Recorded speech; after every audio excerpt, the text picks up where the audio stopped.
Hey everybody, welcome back to the Gamers Lounge podcast. My name is John Millers. With me as always is Nathaniel, Eric, and Dennis. How's it going, guys? It's Hello. going. Yeah, look at us. No technical stuff. Started right on the time that we said we'd You start. said it, John. Now it's going to explode. Yeah, now my internet's just going to go down and it's all going to just Frames are fall going to be apart. dropping. You're going to buy a new computer. It's going to be. Let me tell you something. As soon as you said it, I hear sirens go off. I'm like, wait, what?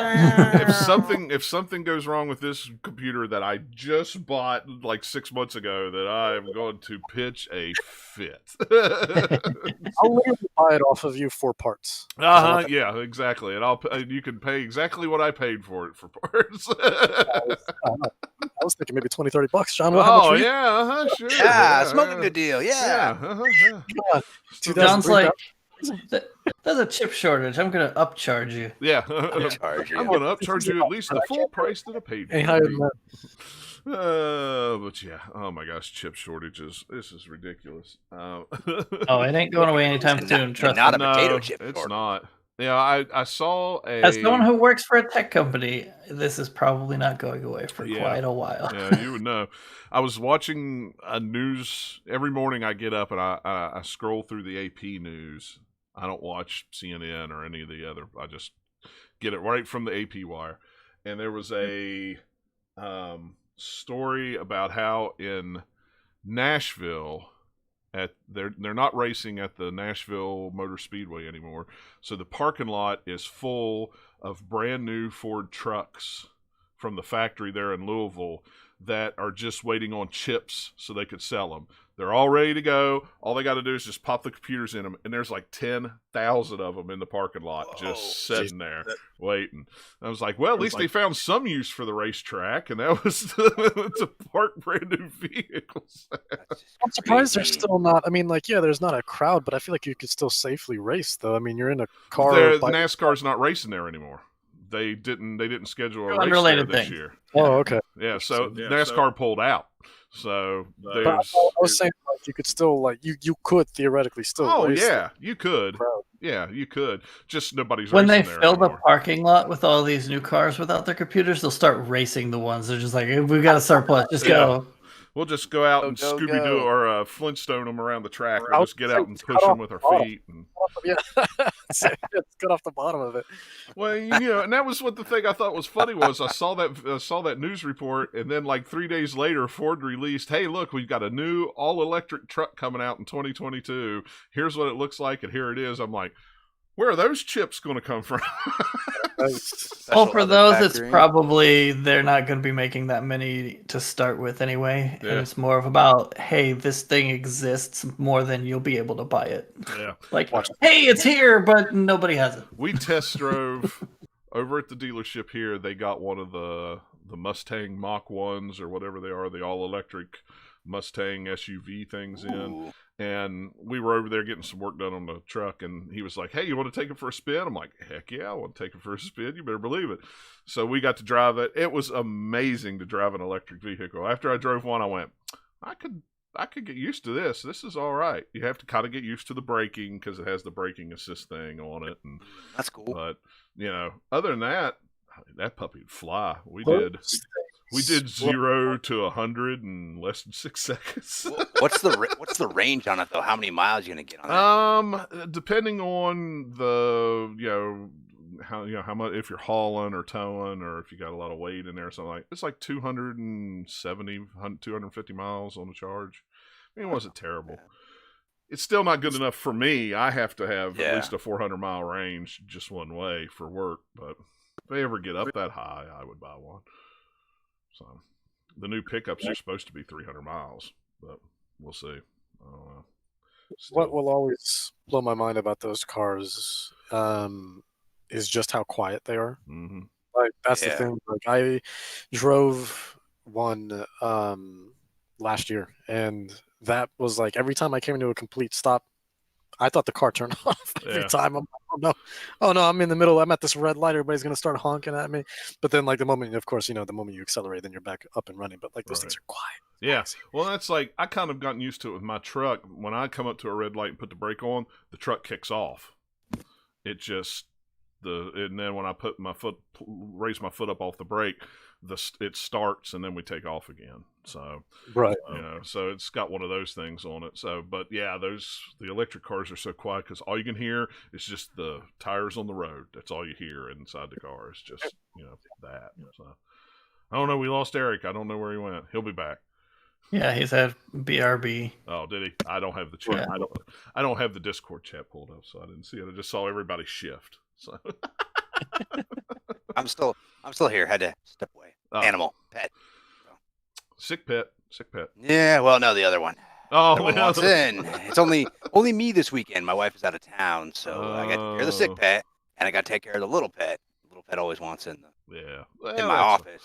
That's fine. Got to let him in. He just goes to sleep, but yeah.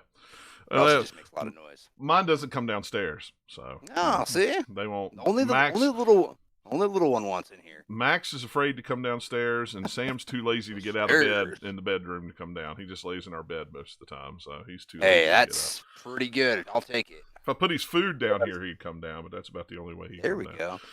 Come down, eat, stare at you, then leave. Yeah, exactly. But all right, so we've been playing a lot of games this week. Dennis has been playing a lot of games this week. What, like 3 weeks since the last time? So yeah. Yeah. Been a while, and I have the least amount of stuff / interesting list. Everybody else been playing new stuff. Well, Eric, why don't you go first? Because I know Nathaniel and I've got things to say about one game, and I know Dennis has a lot to say about at least one of the games. So, and I know you played the demo, so you guys could kind of tail in on. Yeah, sure, I'll go first. Nothing new and exciting. I know, more Cold War stuff. Blah blah blah. Play with your friends. New season's out. Shoot the zombies. Everybody wins. It's not that exciting. I've been talking about it for a week. I did actually play Rage 2. That's on Game Pass. I had been meaning to play that for a while. I never finished the first game, so I figured I would try this one. Have you played Mad Max? It's pretty much the same thing. Except first person. First person, driving around giant wasteland, killing mutants, shooting stuff. Now, was Rage 2, was it one of the ones that got the frame rate boost? I do not know. I don't remember. Maybe. All the games did. Yeah, it's not a bad most game. of them did. Yeah. I don't think I could justify 64 at the time. I mean, if you're a fan of the series, sure, but it's more like a $20 or $30 game. It's entertaining, and it's about 20 to 30 hours long, but there's not, I don't know. There wasn't enough to suck me in right now, but I was curious. I was looking for something to dabble in on like a Saturday night. I was like, oh, yeah. I was going to play it did get the FPS boost, so it got up to 60. So I was going to play Wasteland 3. We're supposed to be playing that together. So. I know, and this is my last week of work out of town on a regular basis, and then next week's vacation. So after that, I should be available on weekends again. It's like that's why we didn't have a show last week, because I had to do 2 stores on Monday, so I had to leave out on Sunday. It's like, this is ridiculous. But yeah, it's fun. I mean, I don't know if I'll finish it, but at least it's there for me to play and to think about.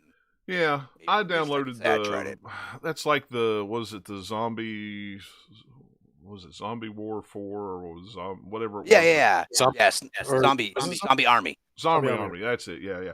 I played a little bit of it the other day just to try it out. It's cool. It's fun. That's good for co-op. It gets pretty tough by yourself later on. I got on the Switch version. I got halfway through, 2/3 of the way through, and I ran into a boss fight I couldn't beat by myself, and all the guys. Zombie Army 4 is on the Switch. I know the Trilogy's on the Switch, but is the 4th one on the Switch? Maybe the Trilogy's on the Switch. I got to review it.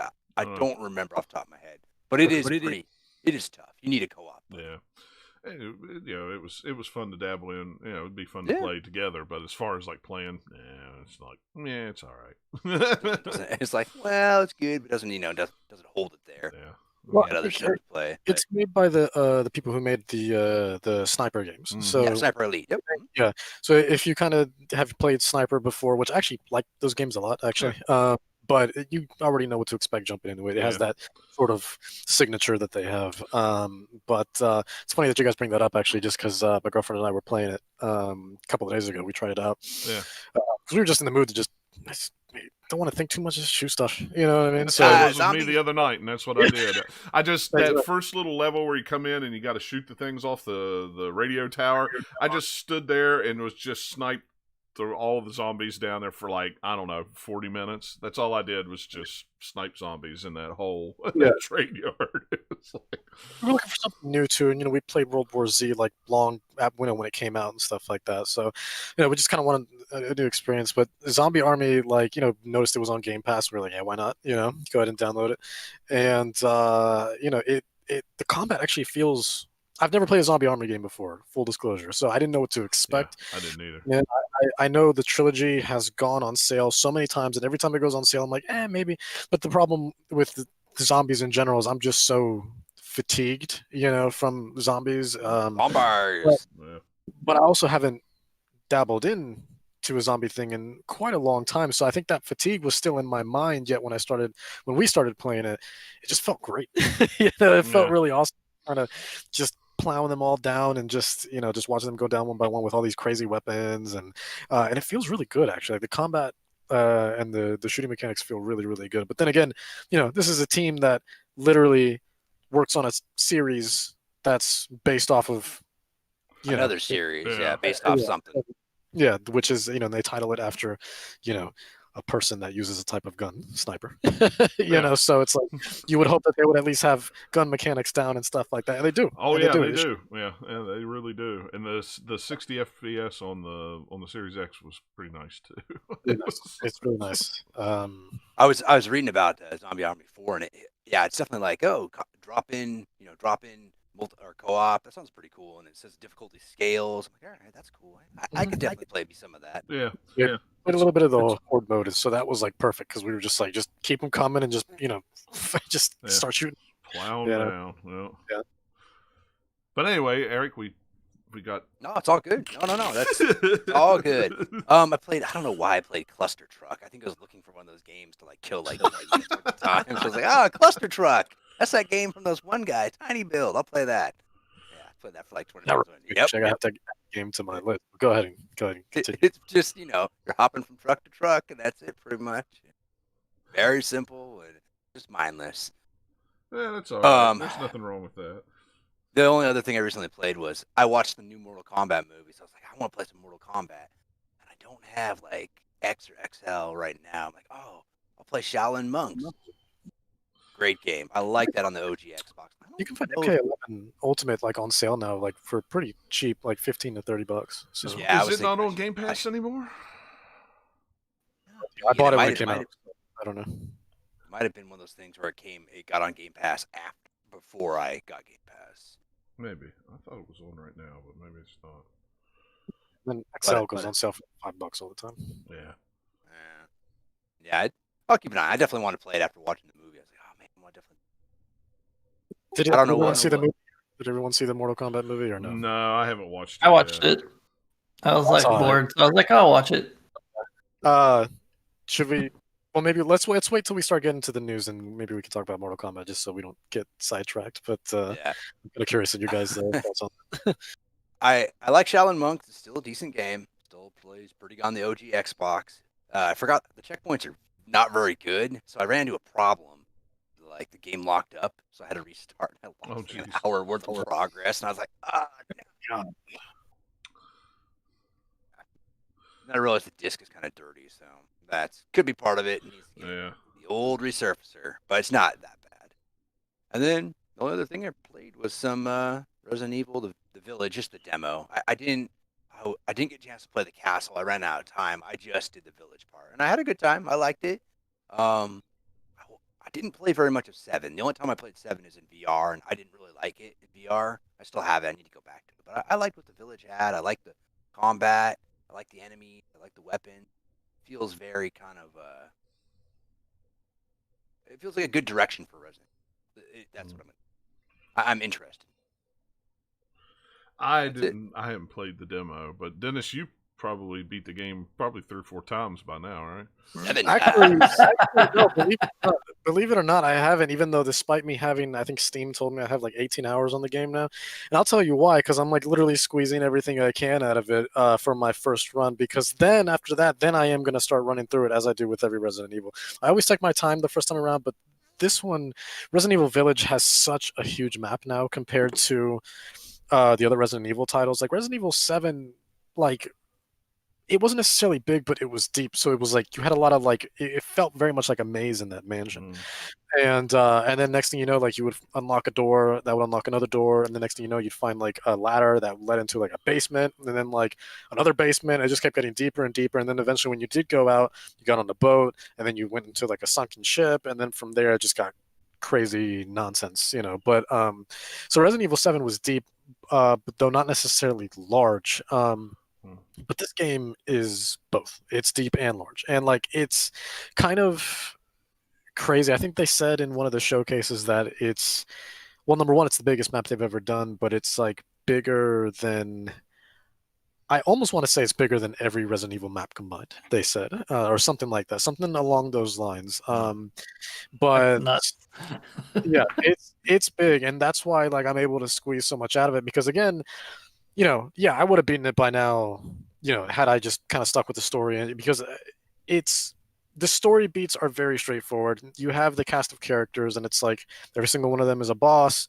They have their own kind of location, right? Of course, Lady Dimitris, you know, she's got her castle, and then you have the doll, who she's in her own little house. It's like a tiny little abandoned house, which is the scariest part of the game, hands down. Like that game was, like that part of the game was terrifying, and if they kept the entire game like that, this would have been hands down one of the scariest games I've probably ever played in my life. Because Resident Evil 7, I think overall is a scarier game. Resident Evil 7 was terrifying. They nailed that PT vibe like down. Resident Evil Village, however, is way too action packed. Well, maybe, well, I don't want to say way too action packed, because I think the way I said that made it seem like it was like a bad thing. It fits, but it's, they definitely went more down. It feels more like an homage to Resident Evil 4 than anything else. You know? Oh yeah, just look at the trailer. Like even the reveal trailer was like, "This looks like Resident Evil 4." And that seems to be the general consensus of everybody. Is it's more, it's scary, but it's more action. It's more of an action game than it is, you know. Especially with the Duke, who's pretty much just like, I forgot his name, but the guy from Resident Evil 4 who goes, "What are you buying?" You know, that guy. So, and it's more like Dead Space 2 than Dead Space 1. That's a great way to put it. Yeah. And but he even quotes him at one point. He gives, like, once you interact with him, because he has so much, like, he has so much dialogue. It's crazy. Like every time you see him, it's almost, it kind of reminds me of Hades, where it's just like every time you come back, it's just always something. Somehow, it's always something different, and it's like, and they have so much dialogue for that guy that he feels, he's such a great character every time you interact with him, and every time you stop by with him, you know, one of the lines that he said was like, "What are you buying?" And then like he kind of laughs and goes, "I have an old friend who used to say that." And well, and, I heard there was something in the game where they were talking about, was it Chris or whoever that was who punched rocks in the last one? There was some kind of offhand comment about him punching rocks. I was like, all right, that's pretty funny. That's pretty... I love that they touch up on stuff like that. I'm glad they made Chris this time rather than whoever that was in Resident Evil 7. I don't know. That's not Chris. That was an imposter. But yeah, that was the Among Us before Among Us. But that's but Resident Evil Village, though, has been a phenomenal time. I mean, I've been going around making sure every part of the map is blue, you know, because basically what the blue means versus the red, which all the Resident Evils have done this, but blue means you've searched everything and that place is good to go. Red means that there's still an item there that you might have, stuff like that. So I want to 100% this thing. I want to find everything. I want to find all the they use goats now, little like wooden goats now that you have to shoot as like the collectible. You know, sometimes Resident Evil 7 had the bobbleheads. They had the bobbleheads, and then which I like in the beginning of Resident Evil Village. Actually, the game opens up with you or Ethan at his house, and you know he's with what's her face? Her name eludes me at the moment because I keep thinking Rose, but that's the baby. And anyways, his wife, and like as you go upstairs, there's you can interact with one of the bobbleheads, and he's like, I can't believe I wasted so much time looking for these things. He just kind of makes an offhand comment because they're scattered everywhere all over that house.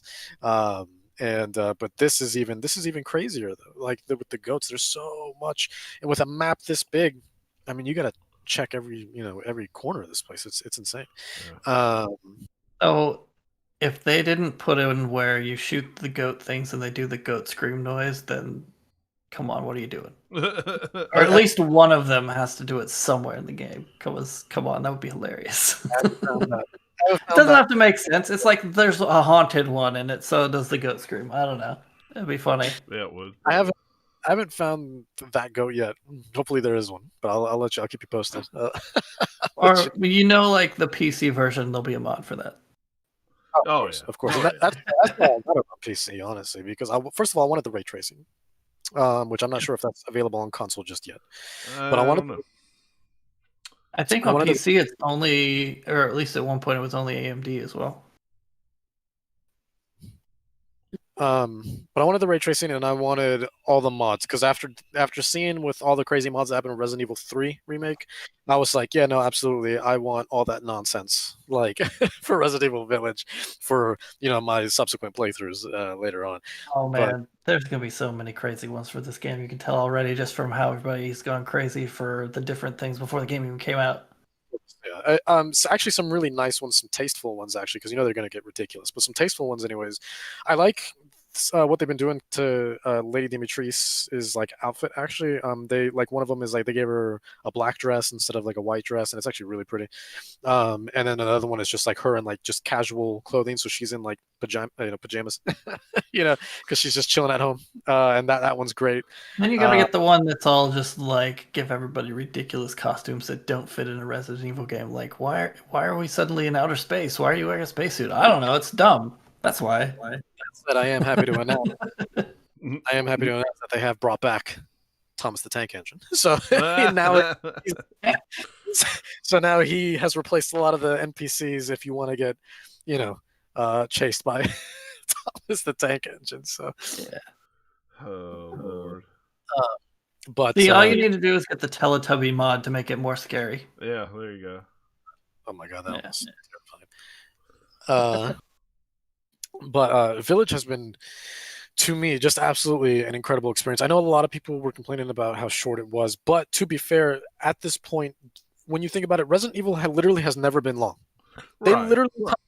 Your save files are literally timed because they want you to beat them as quick as possible. There's even achievements for you beating them with under 3 hours. Every single one has an achievement to be. They're more about replaying and getting different content on replays than they are about one run being super long. Right, and that's the whole reason why they have the you can you can carry over your weapons, you can upgrade weapons, you can you can get different perks on this one to play in the next game, unlimited ammo or whatever you want so you can make that second replay. If you just want to go in with guns ablazing and just tear up everything with unlimited ammo, you can.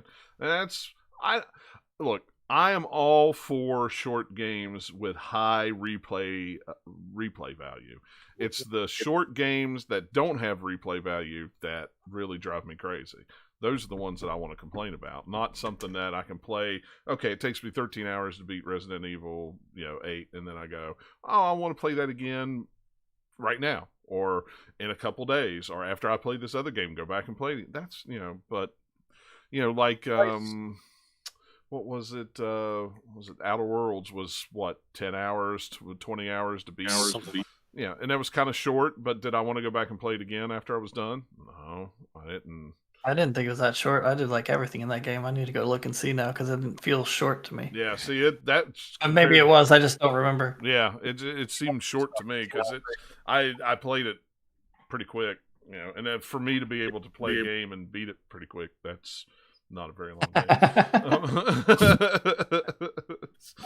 It's a big part of it is price too, because when you spend $60 on something that is only like 8 hours long with not even 8 hours long, with something that's even smaller, like 5 hours long with no replay value, you feel like you've been robbed, honestly, But again, in Resident Evil's case, I'm And this was the case with 2, and this was the case with 3. I don't care what anybody says, but I've always felt like I got my money's worth out of it. They were all $60 games, and the replay value again is insane in those games, And then for someone who loves Resident Evil deeply, I'm also someone who tries anyways to go after all the achievements. So that gives me another thing to do, Right. So do I get my money out of it? Absolutely. Yeah.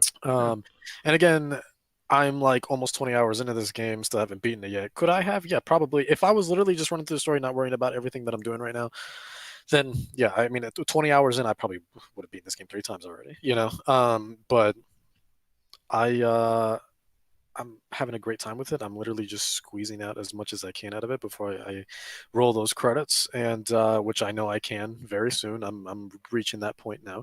But I'm also making sure I'm getting the achievements that I can do, because some of the achievements are like do this on in one run, basically, in one playthrough, basically. So I don't want to miss something and have to play another playthrough.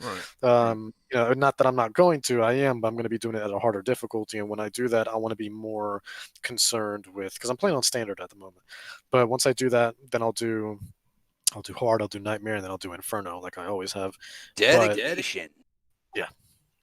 But I need, like, I want to try to knock out what I can for those achievements where they want you to do it in one playthrough first on standard, where I know my survivability is high, versus later on where I'm going to be way too focused on my, on resource management, basically. I'm going to ask a question. So is it like Resident Evil 4? Sorry, it's been a long time since I beat a Resident Evil more than once. Do the weapons carry over? Like I got the upgraded, fully maxed shotgun. Did that carry over to my next playthrough? Yeah. That'll help. That's actually what we were saying while you were gone. We were talking about how you could unlock different perks, have like unlimited ammo the next time you play through it. You're going to be spending a lot of money too, because with the Duke this time around, I think they put more of an emphasis on the shop than they did in Resident Evil 4 too. Resident Evil 4, I mean, obviously it helped going to the guy, but like you could easily go well, maybe not easily, but you could still go through that game without having really bought anything from him, honestly, unless it was something like a key item that you absolutely needed. But that usually, but otherwise, yeah. But with the Duke, like they definitely put more of an emphasis. Like they want you to come back over and over again, because they're very generous. At least I think they're generous with the money. So because you can you kill an enemy. Well, not every time, but like pretty often when you kill enemies, you get these like crystal skulls, basically, or just crystal something from them, and then every time you beat a boss, you get like a kind of a crystallized version of them as well, and they sell for tens of thousands, of lei. They call it lei because I think that's the Romanian currency. So because they're but yeah, so it's you want to go back to them and you want to upgrade those weapons that way, but man, you're going to be spending a lot of money, because once you get those higher upgrades later down the line, it's going to be crazy. But again, it's doable. As someone who's squeezing out every single thing, I think it's been fair so far. I haven't really seen it as something that's been problematic. It's well balanced, it's well paced, and I saw somebody tweet this out the other day. I think it was Brian Altano actually from IGN. He said, "I rather have," which I feel like we've all said this a bunch of times, where it's like, "I rather have an incredible 8-hour experience than a mediocre 50, 60 plus hour experience where you don't really walk away with anything." And then a lot of people aren't going to beat those types of games either. How many people have beaten Valhalla, Assassin's Creed Valhalla? I'm still working on it. You're still working on it, John, aren't you? Mm-hmm. and I haven't booted it up in several months because I just haven't had time, or something new's come out that I've been more interested in. It's like, okay, I'll come back to this later. I think Nathaniel finished it, right? I think Nathaniel did, actually. But I'm probably like 60 or 65%, and it's a big game and it's pretty good, but it's just a lot to do. I need a 10 to 20 hour game. That's my window. That's for me. Well, and it's like I've said, ever since February, from mid-February to Memorial Day, I'm out of town 5 days a week usually. And I'm even taking I've got to the point where I'm taking an Xbox or a PlayStation with me to try to keep up on games. And even then I'm still, and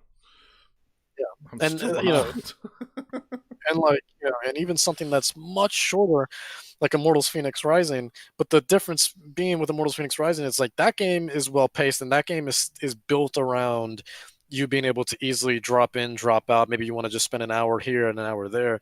It's fine. But Assassin's Creed, an hour doesn't feel like you're making any progress in that game. Unfortunately, Mortals Phoenix Rising it does. But John, Eric, and I, like, we just, you know, as much, and I think we've all more or less said pretty good things about Assassin's Creed Valhalla. We all do agree that it is a great game. Yeah, I love it. I love it. It's just huge. It's so much to do.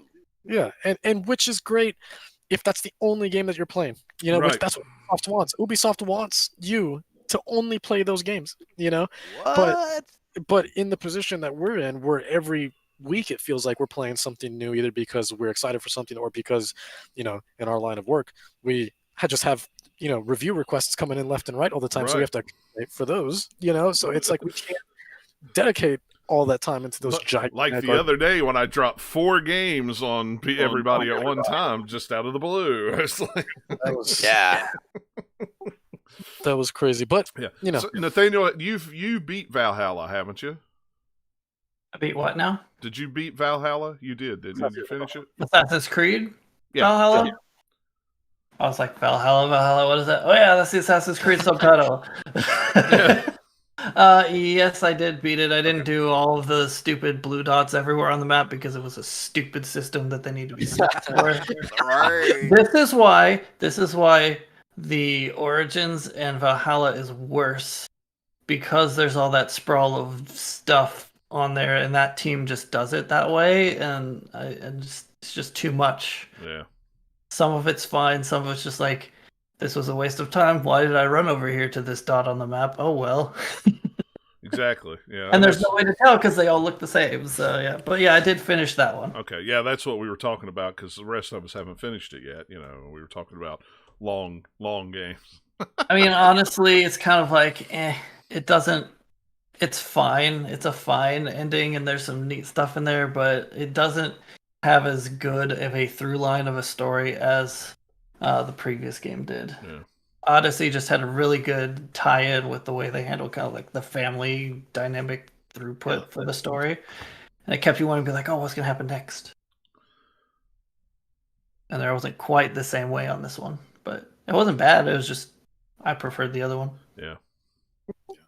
It's but yeah, it's just one of those things where, like, you know, and it's one of the reasons why I think we find ourselves playing a lot more and more and more indie games as of late, because they tend to be bite-sized but also pretty, you know, reasonably priced also. You know, I think that sweet spot's usually $15-20 for an indie game, and then you know, I'm always happy to get, even if I only get 4 or 5 hours out of it. Again, I'd rather have an incredible 4 or 5 hours knowing that I didn't feel robbed, you know, versus, you know, a 60, you know, plus hour game that I'm just not gonna beat, because I try to beat my games. I don't, you know, buy a game, you know, with the intention of only playing an hour of it, but and it always sucks when that is the case. You know, it's, you know, it's, I think, you know, we buy games because, you know, we're like, oh, we really want to play that. So then when you're only able to put a couple hours into it because it's this gigantic thing, and, you know, our lifestyles just can't work around, you know, that sort of, you know. Yeah, we don't have 20 hours a day, 18 hours a day just to play something. I just don't have the time. 20 hours a day? That's insane. I barely have 4 hours a day to play at this point. You know, sit down. You know, if I sit down and play 2 hours, I feel like I've accomplished something for the day. You know, game wise. Yeah, I usually get bigger game sessions on like the weekend, and that's when I play some of my bigger games. And then during the week, it's like, I'll play an hour or two of whatever. Yeah, usually unless it's something I'm like, I'm just gonna binge this every chance I get. Yeah. But yeah, no. I mean, that being said, you know, I think, you know, my time with Resident Evil has been well worth it. It's been, you know, well worth the money. It's been well worth the wait, and I think it's, you know, again, even though I still don't consider it fully Resident Evil, it is still a phenomenal game in its own right. And I think the game is better than 7, though 7 is the scarier game so far of this new kind of line and direction of Resident Evil. So. It's fully Resident Evil because Resident Evil's been so many different things. So I don't see how it's any less Resident Evil than some of the other previous games. Like, I think there's a wide spectrum of what Resident Evil is at this point.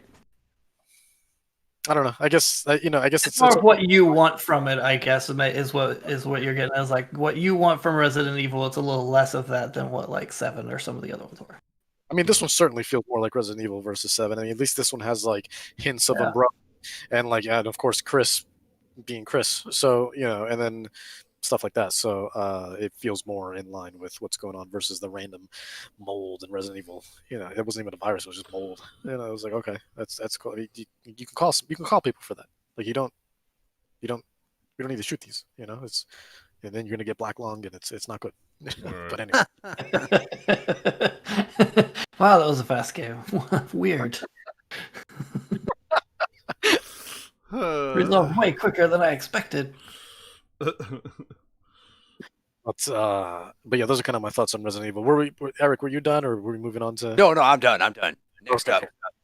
Cool. So yeah. In addition to that, I've been playing quite a few horror kind of inspired things.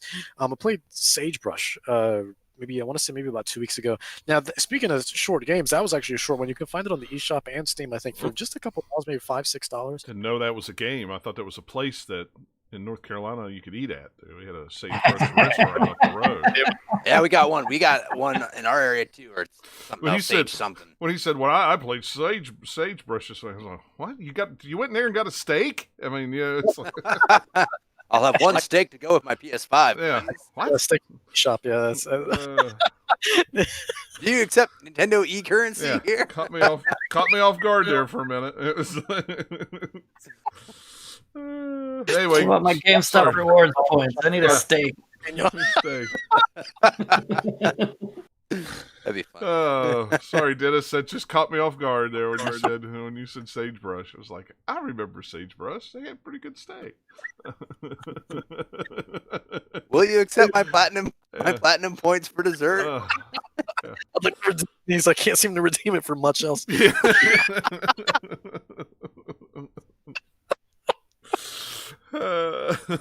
Give me gold points at this point, please. Just something. Yeah, really.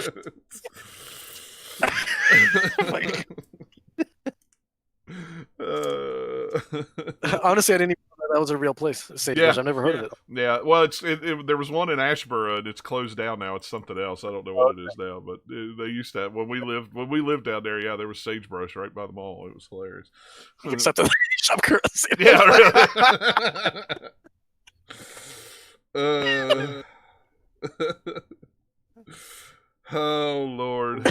Anyway, so you hey, an age with Bitcoin and this eShop currency. Yeah, there's eShop currency.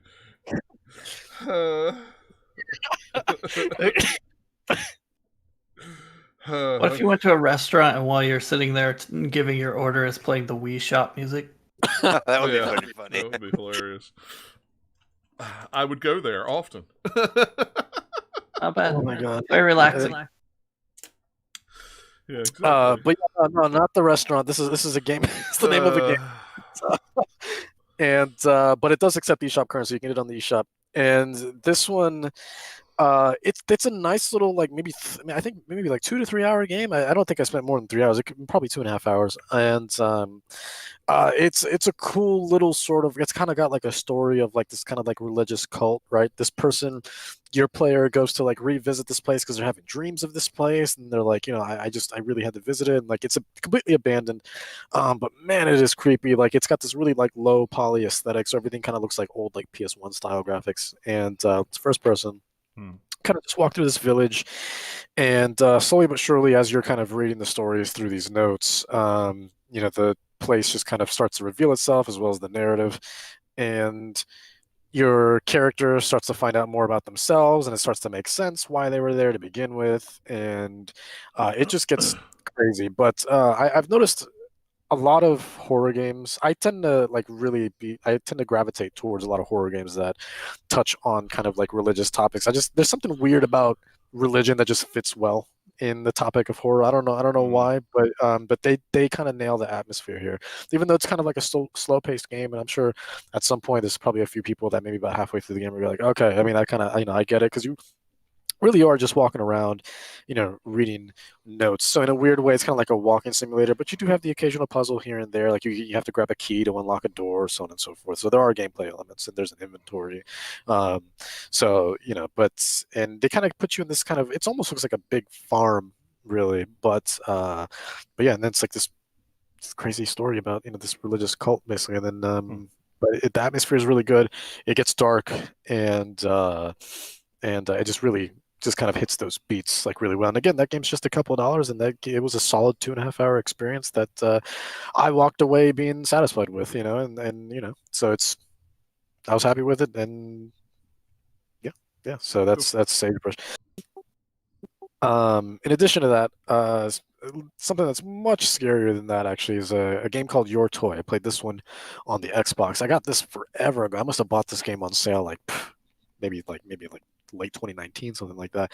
But I finally got around to playing it recently because I was in the mood for something short but scary, but also something that was a little more heavily puzzle based. And Your Toy almost feels like an escape room type game, except it's not just like a point click. Like you actually do get to walk around. It's a first person perspective. You actually do get to walk around, and it's called Your Toy because basically you're being kind of haunted by this demonic looking bear that's kind of reminiscent of like Chucky and stuff like that.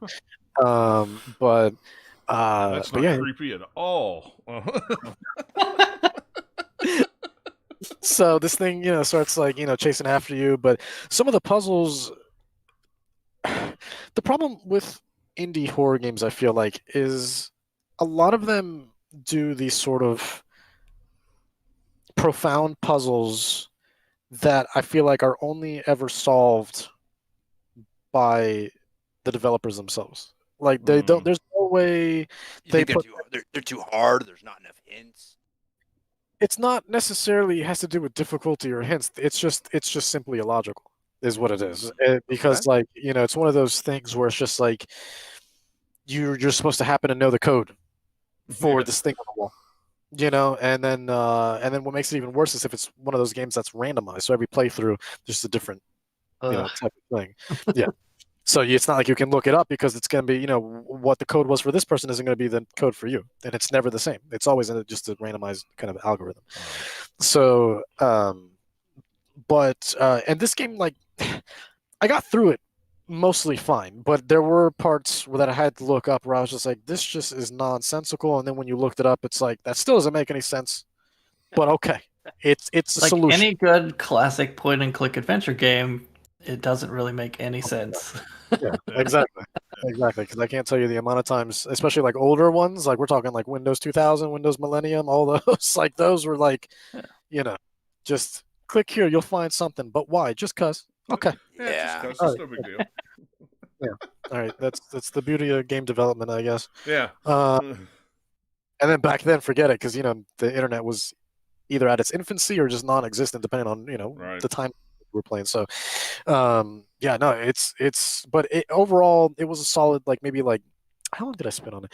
Maybe the better part of like 2 hours. But then I did a second run and I ran through it because I wanted to get the rest of the achievements, and because the achievements were really simple, and I ran through it in like 30 minutes. So even with the randomized stuff, like once you kind of like figured out the beats, it was like, okay, again, still doesn't make sense. The solutions aren't solutions, they're just sort of obstacles that you just happen to get through. It's like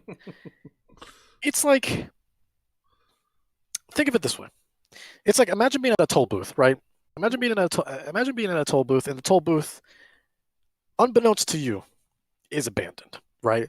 But you need to pay something to somebody because they don't have an electronic thing to open up the gate so you can go through and proceed on with your drive, right?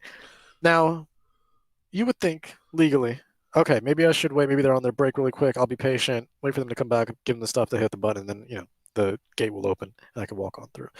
Turns out the solution is, because, you don't want to do anything illegal, but the solution is, in fact, just run through the damn thing. That's it.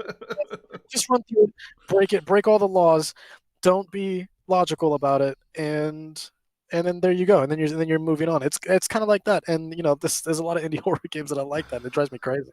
The secret is to pull the sheep out of your trunk that you didn't know you had and ride it through the gate. Yeah. Exactly. It's like, oh, I guess this is the part where I stop and better get on my horse that I somehow shoved into this trunk that apparently it's the horse you store in your glove box because it fits somehow. Yeah. Yeah, magically. They somehow put it in like this little like capsule corp looking thing from Dragon Ball. That way you throw it and it just pops up. Or it's like those like foam pellet things that you get that when you put in water they expand into something. Except it's a horse. Full size somehow. I don't know.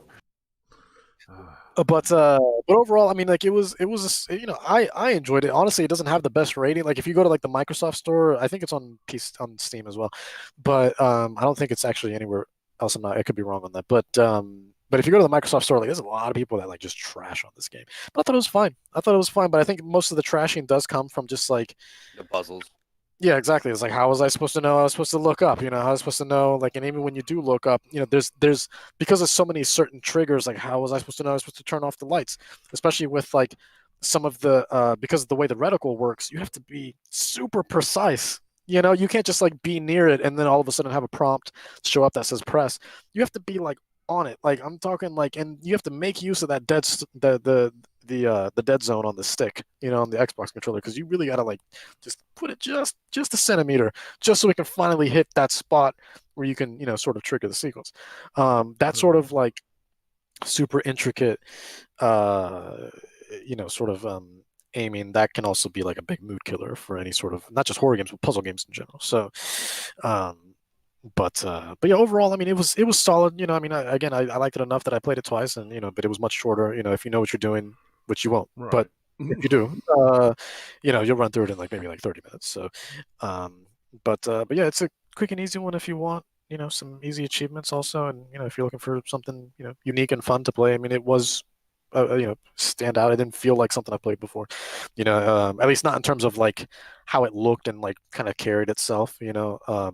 Obviously, there's many escape room horror puzzle games out there, but this one felt, or at the very least looked, different enough for me to really appreciate it.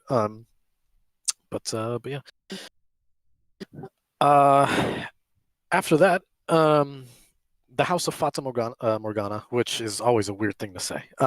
But that game, we actually reviewed that recently. So it is up on the Gamers Lounge if you want like a much more in-depth sort of look into that game. But yeah, still playing through that. I really, really enjoyed it. It's a solid collection of 3 critically acclaimed visual novels, and they're like super enjoyable, and it's very much a dark tale that's not for the faint of heart. Like there's a lot of like heavy topics in there, and but it's the art that really like makes it stand out from basically any visual novel I've ever played, and I played a lot. But this one is like just absolutely incredible. Now, when it was released in Japan, it is considered one of the greatest visual novels of all time. And then the ones that followed, those were never localized. So this one on the Switch, the Dreams of the Revenants edition, has all 3 of those stories all in one place. And not only that, but you have some short stories that follow afterwards as well. One's the main game, one's a prequel, and then one's kind of a sequel that's set more in the modern day, because the setting is like this sort of Gothic sort of early what was it, early 1900s, maybe something around there, unless I'm thinking of a different game, because I also have another visual novel that's also kind of like a Gothic game that's on my list that we'll get to. But yeah, no, it's a solid, wonderful game. So if you're in the mood for a solid visual novel that kind of tackles some heavier topics but still have just an incredible narrative, definitely go for this. I think it deserves all the praise that it's gotten. And then not only that, but for the first time ever, we are getting those sequels localized. So yeah, definitely worth a shot. But yeah, if you want more of an in-depth review, go to gamerslounge.com and check it out there. In addition to that, since we're on the topic of Gothic visual novels, another one is Gothic Murder. I've been playing that one on the Switch. That one's a nice, sweet, and short and sweet one. What is it? That's what the word Gothic was in it. You're like, another Gothic thing is this thing called Gothic Murder. Who would have guessed? Yeah, it wasn't like I think I said too, like when I bought it, like I was just like, they weren't trying very hard with the style. It was just, it is what it is. I mean, you kind of know what you're in for. The moment you read the title, you're in for a Gothic sort of murder mystery, really. So, But it does it really well. It's a really cheap game. I think it's the game itself. I got it on sale, but if you don't get it on sale, I think it's only like $11, $12, something like that. But I think it's about 4 to 5 hours long, and it's not a purely kinetic visual, like linear visual novel experience like House of Fata Morgana is. This one does have a lot of gameplay, well, maybe not a lot, but enough gameplay elements where on occasion you will be doing sort of like a hidden object sort of thing. So you're kind of looking around a room, you're just searching for evidence, um, and stuff to kind of back up your points, because obviously someone is, without spoiling it too much, there's a lot of imminent death. I'll just say that imminent death that kind of happens. So you can kind of like, since you play as the main character who's like a maid basically at this big mansion, and since she is kind of like a psychic. She has like sort of these dreams, and so she wakes up every morning just trying to like figure them out, and then they do kind of like coincide with what's happening. So she's like, okay, well, I just gotta trust my gut on this one. Let me go here, and then so you have a tiny little map that kind of takes you to, various parts of the mansion. You can go and do like little hidden object stuff here and there between all the visual novel segments. So kind of similar to, I guess, Zero Escape, something like that. Like 999 in particular. So, but yeah, no, super enjoyable. Isn't doesn't try to do more than it needs to, and I mean, I've been having a really really great time with it. So, but yeah, it's another one to check out if anyone wants a nice short and sweet visual novel that doesn't hurt the wallet too much, because not like House of Fata Morgana where that is a $60 game. So yeah. But to be fair, you are getting 3 full-length visual novels there, and each one is like 30 hours long. So I mean, you're getting more than your money's worth, I think, there. So, but yeah. In addition to that, I've been playing. Speaking of sort of hidden object point and click stuff, played a little bit of Mind Scanners. Actually, Mind Scanners just came out 2 days ago, actually. And the review for that also just went up on thegamerslounge.com, so go check that out if you want something more in depth. That one is this really cool thing where it's like, it's very, the best way to describe it is basically 1984. If you've ever read 1984 by George Orwell, think of that, but in like a point and click sort of experience where you're kind of, you're in this dystopian society where everyone's kind of brainwashed, and you play as a mind scanner, and you try to give these people sort of psychiatric evaluations because they're deemed as insane. So you go to visit all these, various patients and citizens all across this world, this little tiny little map. And once they talk to you a little bit, you run a quick test, a quick evaluation, and then you yourself can decide whether they're insane or sane. Now, by default, they're labeled as insane, but sometimes they are. Maybe they just did something that somebody was just like, oh, that doesn't seem normal. So then like, they ratted them out for being insane, and then they're not. They just had a bad day, so that's up to you to figure out. And if they are deemed insane, then you got to run through a sequence of tests, basically.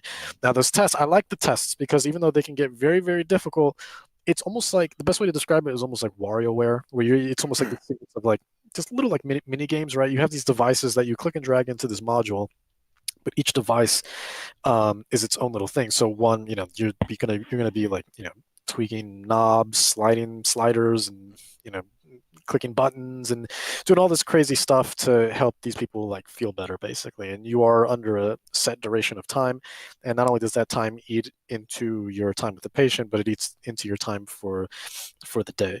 Each patient that you beat, or that you heal, if they need healing. If you need healing, just punch everybody. Bam.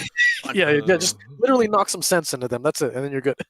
But once you're finished with a patient, you get paid, of course, and then with that money you can use to unlock more devices, which will help with increase further treatments, and then so things will get somewhat easier later on if you know what you're doing. But the game is not necessarily easy, though. It can be stressful, but it's also like reasonably so. And there's no real death penalty. So like, if you run out of time dealing with a patient, that's fine. You can come back the next day, because your sort of playthroughs are done like day by day, and like, let's just say you start off with 200 seconds for the day.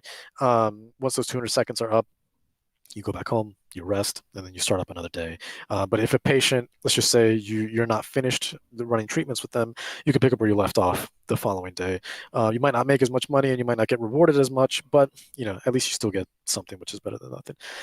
And then but anyways, while you're doing all of this, one of the reasons why you employed yourself to begin with is because you're trying to find your daughter that's been taken by this sort of this corrupt sort of company that, of course, is sort of brainwashing everybody, and they won't let you see your daughter. So, unbeknownst to them, you sort of infiltrate, and and little by little, you kind of get these fax messages and these dreams, and then of course you're talking to somebody else who, is Rebel Alliance, if you will, who's just like, hey man, we can help you get your daughter back. Just follow these sets of rules, so on and so forth. But it's a very simple, setup. I mean, basically, if you look at the Steam photos and stuff, what you see is what you get. That's it right there. That's the entire interface right there. But it's, for what it's worth, it's a fun little arcade sort of inspired game. You play day by day. You can take your time with it and do these little mini games as you sort of treat these people, and it's really cool. I think we gave it a 3.5 out of 5. So it's a solid title by the good folks over at Brave at Night. So but yeah, if you want more in-depth review on that, go to gamerslounge.com and check that out. So in addition to that, let me see here. I have been playing Rain on Your Parade. I know we were talking about Game Pass earlier. Yeah, I played a little bit of that myself. That game is hilarious. It is. It's really funny. That game is so funny. I actually beat it last night, and it's basically, to put it simply, you literally play as a cloud, and you literally rain on people's parades. I mean, you just rain on people. That's it. And they give you a timer, there's a wedding, and you give you a mission. It's okay, you got to get everybody wet within this amount of time, or this or that. It's hilarious. I mean, it's absolutely hilarious. The levels are super well done. They give you all these sort of tasks to do within each level. Dennis, I think you. Huh? I can hear Dennis. Oh, can you? Okay, I must have hit my button on my. Never mind. Go ahead. Sorry. What are you doing, John? Okay, that's not too much. I got you. I see. But no, I mean, it's you go each level, which is super uniquely designed, and each level is every level stands out from each other. No two levels feel the same, and within each level you kind of have a set of tasks. Now the ones with stars are the ones that you absolutely have to do in order to beat the level, but sometimes there's additional tasks to that, where it's just hey, make the birthday cake explode, or throw a sheep into the pool. Those are optional objectives. But if you do all of that, you can get unlockable items. So you get decor, so you can get accessories. You can put on hats for your for Cloudy. You can put on glasses and stuff like that, and you can hold an item as well. So you can have a crowbar. I had a really creepy looking character, and the best part I think about it is if you go to the home, the Rain on Your Parade home, or Cloudy's house rather. There you can actually, you don't have to stick with the default face. You can actually draw your own face on the cloud. It's awesome. Nice. And of course you can change the color of the clouds. So you can make it blue, purple, green, make it all these ridiculous colors. You make it brown so you can print it into your poop rain cloud. You might be able to, actually. There's a lot of colors. Wide color palette. See where my brain just went. Yeah. I made a really creepy, horror looking thing. I'll see if I can drop it into the chat here soon enough. But yeah, no, I had a great time with the game. I beat it. There's 50 levels in all, and honestly, and I started thinking honestly, this is one of the beautiful things about Game Pass, where Game Pass, if it wasn't for Game Pass, there's a lot of games that I'd probably look at and be maybe I'll get around to that, and then probably never get around to. But because of Game Pass, having it just there for you already, now, I'm willing to just be yeah, sure, let me download it, and then you jump in, and then you never know. I didn't think I was gonna like it as much as I did. I ended up falling in love with it. I thought the game was great. I thought it was hilarious by the end, and definitely worth a try. One of the better indie games to come out in the last couple of years. And it's not just Cloudy messing stuff up too, because you not only do you get rains, but later later down the line, you get like other sort of weather effects. You get snow, you get tornadoes, and then you get lightning strikes. And you utilize all those to do a bunch of different things in each level. You need crazy. a power up where you can rain cats and dogs. Yeah. That's the one thing that they didn't do. That's. I mean, it's a comedy game. It would fit right in. Yeah, it would have. I never would have thought about it till just right now. That's the sad thing. Oh god, that's a phenomenal idea. That's crazy too, because there is one part where like you get to play a level that's clearly just Zelda inspired. So like the level isn't even about you raining on people's parades. It's literally just you playing as Cloudy, going through a sequence of quests, and you talk to a guy. He's like, "Hey, I need you to get me some mushrooms." So then you go over there, you suck it up a tornado, and then you drop it off, and then you go do a dungeon, you get keys, and do boss fights and stuff like that. It's crazy. And you get the hearts and the rupees and stuff like that. It's great. Mm-hmm. But the game is all over the place, and it's hilarious, and it's definitely worth a try if you have Game Pass. I mean, honestly, at this point, I would say buy it. I think it's worth paying. Yeah, I looked it up. It's like $15 on Steam, so it's not even a super expensive totally game. Worth $15. Yeah, absolutely. If it's $15, that's that sweet spot. I was gonna say it shouldn't be more than $15, but if it's $15 and you have nothing better to do, you're gonna have a great time with it. I think that's $15 well spent. That's a great game. But again, what I was saying was just like that's the beauty of Game Pass, where it's just like I'd probably put that on my wish list, probably forget about it, and then who knows, maybe I'd probably never. But because of Game Pass offering such a variety, of great games from all sorts of different devs and backgrounds and stuff like that, it gives you that opportunity to play games that you probably normally wouldn't have otherwise, and so it being on Game Pass is I think did a very good thing for that game, because now I can just recommend it to everybody. I'm like, I do think it's worth the money. Go buy it. It's well worth it. Go support the guys. They're, was made only by maybe a team of like 3 or 4 people. So go support them. It was an awesome game. I enjoyed it. I had a great time with it. Let me see here. I'm gonna try to run through the last couple just because I know I'm going a little bit long, but have been playing Sword Art Online Fatal Bullet. Actually, I've tried playing that game maybe like 3 or 4 times, and I usually stop, not because I think it's bad. I actually love what I've played so far. But I usually maybe get like 30 minutes in to like an hour, no more than that, and then I usually stop because I'm just like, man, I'm not like, I don't know if I'm in a position right now to like really like play like an RPG like this. I was thinking maybe you got bored. No, quite the contrary. Actually, I was having a great time with it. But I actually like the Sword Art Online games a lot. I don't like the anime whatsoever, though. Just after that first season, put a bad taste in my mouth, man. Like, it's a show I can appreciate. Like, Sword Art Online as a property, I can appreciate. But I just think it was the dumbest thing. And then the fact that there's more seasons, and I've said this before and I'll say it again, I'm not gonna rant too much on it, but just the fact that, like, in the first season in particular, they go into Sword Art Online, they're stuck, right? And then if they die in the game, they die in real life. And then they finally make it out within the last couple episodes, and then Kirito's like, "Oh, I'm going back in." And it's like, "No, dude, no, don't do that. Like, it's not fixed yet. Don't do that. You literally almost died because he had to go back in because it's to save people, but he's like a super emaciated because they've been in there for months, if not years. So they're in the hospital, getting nutrients through like a feeding tube and stuff like that. And it's ridiculous. And then the fact that there's like subsequent seasons of like that are basically all the same thing. I'm over it. You're making bad decisions after bad decisions. I'm tired of watching this, versus the games. Done. Yeah, I'm not gonna, I'm not gonna like invest time into a bunch of bad decisions like that. That itself is a bad decision. So, but with the games, they tend to have original stories. Tend to, not all of them. I think the first few didn't, but the last few have.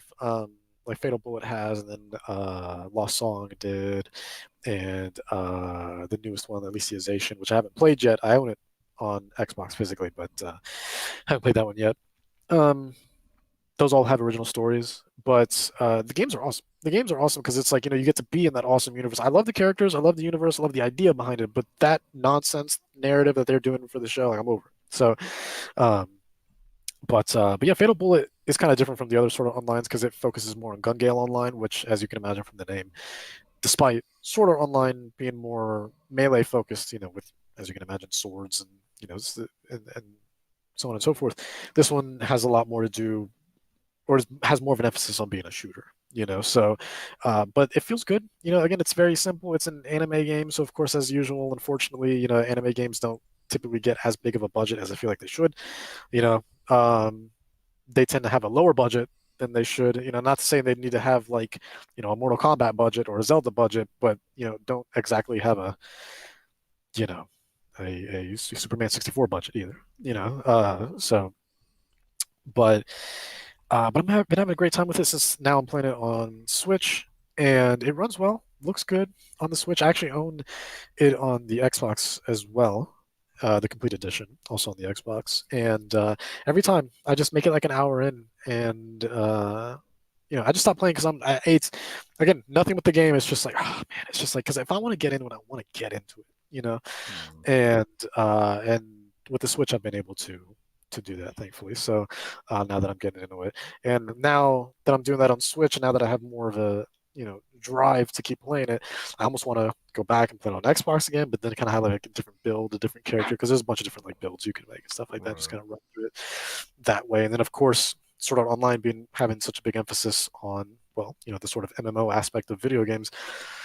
They have those sort of PvP and PvE sort of experiences and a lot of like events like an MMO would, so the game in a weird way is almost like a live service game where it's just constantly supported, but without having to sort of be riddled with, the sort of microtransactions that a game like that, would or stuff like that, so you can still enjoy it completely offline. And if you just want to deal with the story. But yeah, great cast of characters, and even for people who don't really know anything about Sword Art Online, they're great games to jump into. So, yeah. And let's see here. So, Candleman, actually, that's speaking of indie games earlier. That's another one that you play as this candle, and it's a puzzle game. Most of the game is dark, as you can imagine.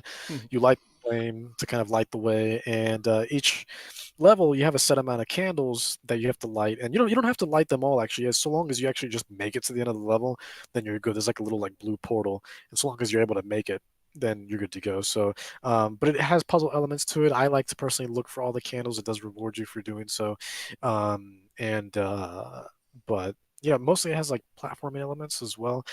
It's really simple pick up and play game. I haven't put too much time into it, and yet I feel like I've made a lot of progress. There's only about 12 chapters. Sounds like it's a lot, but with each chapter only having like a couple different levels in it, each one that you spend maybe 2 or 3 minutes on max, then you can get through it pretty quickly. And I'm now on chapter 10, I believe. So, and like I said, I've only put like maybe 2 or 3 hours, maybe accumulated like total into it. And sounds like you're making some progress. It's keeping you interested. Exactly. Play a level here, play a level there. Feels good. It's a cute game, while also being sort of engaging enough to keep going. Nice little bite-sized game. I've been playing that on Xbox, and I believe it is available on the Switch as well. So if you would prefer to play that on the Switch, which I think it would be a great Switch game, check it out at whatever preferred platform you want. But yeah, it's a solid little puzzle title. In addition to that, actually played this like years ago when it came out, which I think was 2019. Played it on PC, then got it again on PS4, and then now, since it's on Game Pass, my girlfriend and I played Dark Pictures Man of Medan. We did the movie night mode on that. So that was really cool. The movie night, I've never done that mode before. I think they've had that for the last couple Supermassive games. I think they also had it in Until Dawn. I think they have it in A Little Hope as well, the sequel. But that one, you just get to choose your characters, and whenever it's time for that character's turn to play, that's who like has control of the controller basically. And but yeah, it's Dark Pictures Man of Medan is you're on this ghost ship, and with a couple of people, and you just try to you go through this horror story and just try to survive basically. It's a really awesome story. I think that was playing it that was maybe the third or fourth time I've played it, and yeah, I think for the Dark Pictures games, the House of Ashes is coming out this year, but they all clearly have influence from something. Like Man of Medan, I feel like was definitely influenced by. There's a movie literally just called Ghost Ship.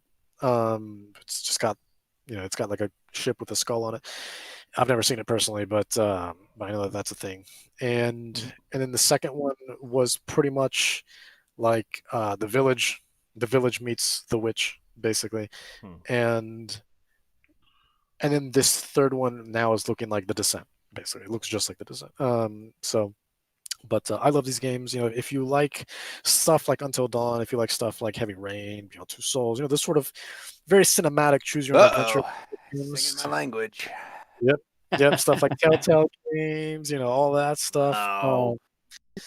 Then definitely worth playing. I think those games are absolutely fantastic. And of course, they have a lot of replay value as well. You want to go and check out all the other endings, see what it's like when this person isn't around anymore, if this person dies, so on and so forth. If you try to go for those perfect runs and whatnot, definitely worth checking out. Those dark picture games are awesome, and those guys at Supermassive Games, like, they know what they're doing. That's literally what they specialize in. So if you liked Until Dawn, without a doubt, you're gonna like and enjoy both Man of Medan and Little Hope as well. And then House of Ashes comes out later this year. I'm stoked for that. Cool. And then the last two, which I haven't played much of, so hopefully I can get through these rather quickly. But I played a little bit of Other Side today, which Other Side is not spelled how you would expect it to be. It's other and then CIDE. That's how it's spelled. But one of the reasons being is because the side, it's a kind of a play on the word like suicide or genocide and stuff like that. So, but also the word other side. So it's kind of like a double entendre in a weird way where, because you're in this sort of like universe or this dimension that's layered, so you're kind of flip-flopping between two dimensions and stuff like that at the same time. And that's why this world is like overlapping. You have this kind of demon world hopping into this sort of light, dark world, dark versus light, basically. And it's a beautiful, beautiful aesthetic game where like if everything's in black and white except for the color red. So obviously blood, if you see blood, it's going to be known. If you see, usually all the sisters, they refer to the characters as, they all wear red scarves in some sort of form. And but the game is not meant to be easy. The first couple levels that I've played so far have kind of been a breeze, but I'm sure it'll get more difficult later on. But once you're completely wiped out, you have to start over your memory again. That's kind of how they refer to your runs, is these memories. And then it's a strategy RPG. So if you're familiar with stuff like like Fire Emblem and XCOM and things like that, that's the sort of gameplay that you're going to be looking at. And I'm enjoying it a lot so far, even though I've only played maybe like an hour or so of it, but just the presentation is fantastic. So, and I was in the mood for like a strategy RPG anyways, and this game has like a lot of trouble going on sale. Like I've been following this game since it came out, like I think maybe last September. This game, I don't know what it is, because it's published by Focus Home Interactive, and I love them. They're a great company. But I don't know what it is about this game in particular. But this game literally has trouble going on sale. So like, and then when it does, it's only for like 20-30% at most. It's usually $40. It's on sale right now up until, I want to say, maybe Monday night, Tuesday, for $13.99. And this is the lowest I've seen it. And I was thinking like, should I wait even more? Because I don't know, like, I have so much to play at the moment. But I figured, why not go ahead and buy it, while you can. It's literally the lowest it's ever been on any platform. It hasn't never dropped below, I think, $20, I want to say, even on Steam and stuff like that. It hasn't been in any bundles. I checked, I checked everywhere. But this is literally the cheapest it's been. So I was like, why not? And it's got pretty good reviews. My only like critique of it so far really is that, at least on console, and this is like a big part if you look at like, not just reviews, but if you look at customer reviews and comments, where the font is so small. Like, my God, like you need like a jeweler's eye. It's crazy. Or like a telescope or something. And I'm saying this post-patch, because this was a big thing. If you look at screenshots for when the game first came out, I mean, they were microscopic. They were literally microscopic. Now they're much more legible. And it's not as bad now, but it still made me kind of squint a little bit. And I'm playing on like a 55-inch TV. I'm not far from it. So you can imagine how small, that being said, this text is. Yeah. It's a big problem. Big problem. And which makes me kind of happy that, because I was kind of waiting for it to go on sale on Switch. And it has, but again, not for much. It's not enough for me to be like, okay, now I'll buy it. Like I have other priorities, other games that I'd rather spend that money on. Right. So, but now I'm thinking like, man, can you imagine playing that game in handheld mode just with how tiny that text is? Forget it. Forget it. Like that game is not handheld friendly like at all. It's barely TV friendly. So it's crazy. It's crazy. So that's my like biggest critique right now is, my God, like that font is just so tiny. And it's not like there's a lot of information on screen either. So I don't know why they have to like condense it. It's like, a couple lines here and there, and it's like it's you could increase the font size tenfold and still have plenty of beautiful screen space to see. It's not like it's cluttered. It's a beautiful user interface. The heads up display looks great when you're in the when you're actually in the battles and whatnot. So it just seems like a weird design choice to just make that font so tiny. But yeah, I've been playing that, and I've been enjoying it so far. The aesthetic is just absolutely astounding. So on the flip side, what's not so astounding is this just came out on Game Pass, and I almost downloaded it a couple days ago myself. Is like just for the heck of it. Yeah, the only reason why I downloaded it is because I actually got a review offer for it, and I was like, I don't know. Let me play a little bit on Game Pass really quick, and if I like it enough, because it was for the Switch version, right? Yeah. So I was like, well, let me play it on Game Pass first, and if I like it enough, then okay, I'll accept it, and I'll write a review on it, and then play the Switch version. Because after doing some research on it, the Switch version actually doesn't look or run too bad. Actually, it's actually really impressive because the graphics are actually really nice. In that game, the Switch version is like pretty solid. It's a solid port.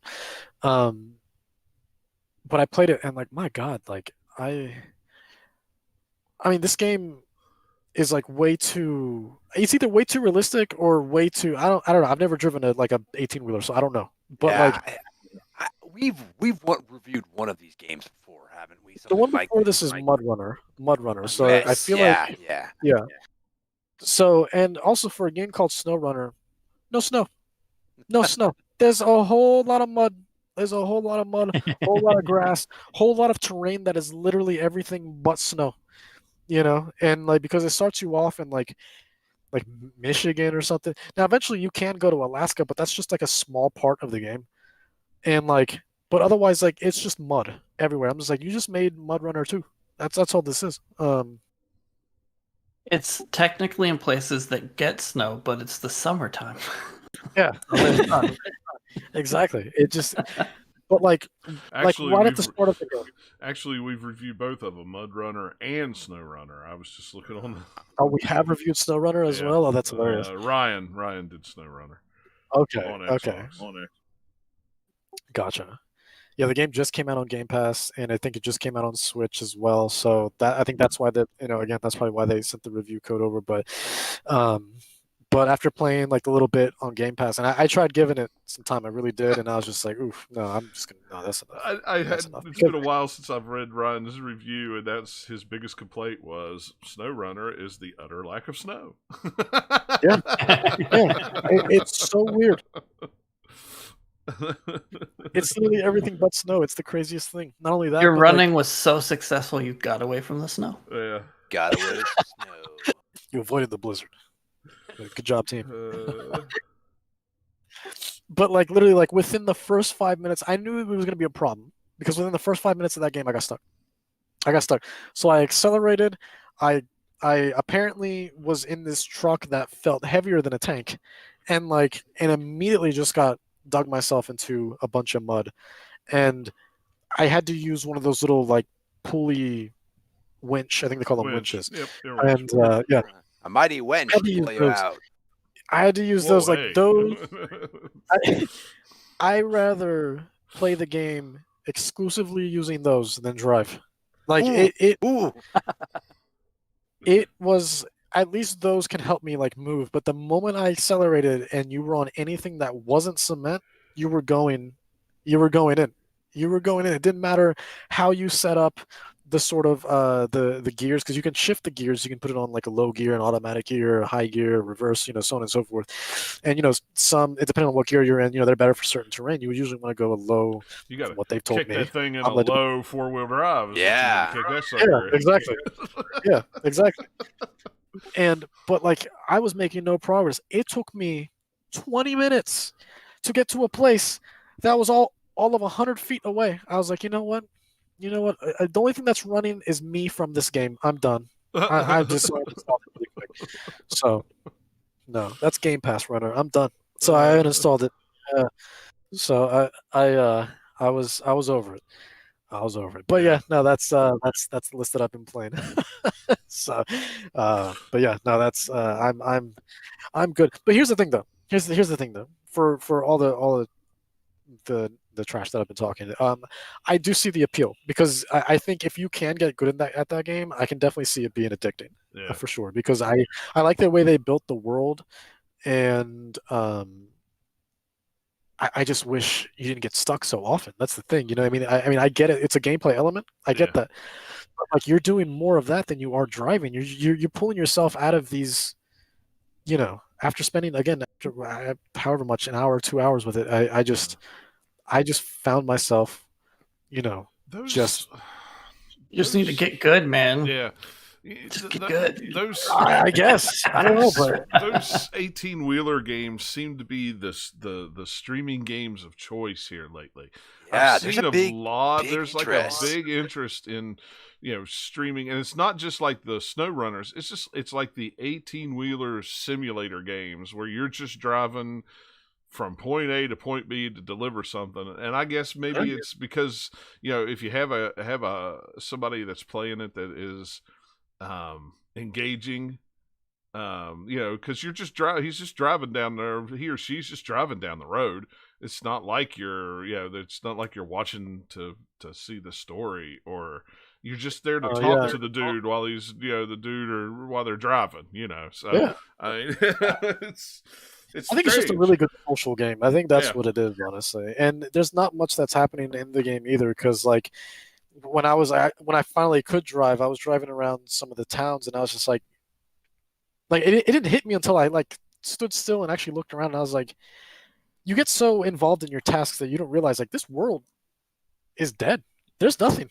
Yeah. There's no people walking on the streets. There's like, you can't see through the windows of these buildings. There's no other cars in the road. It's just you know. But and to be fair, again, that's not a bad thing, because I think the game, for as frustrating as it can be, it can also be equally as like serene and calming. You know, again, if you're good at those types of games. But I just got tired of being stuck in the mud so much. You know, I mean, I'm someone who's patient. Like I can handle the obstacles and challenges, and I'm stubborn too. So like I will sit there for 10, 20 minutes, you know, trying to get out of this mud. But doing that over and over and over again, like, you know, with a span of 5 minutes between each, near, drown attempt, you know, I'm just, you know, I'm good. I want to drive around. I love driving. I love racing games. One of my favorite genres. Not that it's a racing game, but I love things with cars. I like to just explore the scenery again, and that's why I can see the appeal in that game.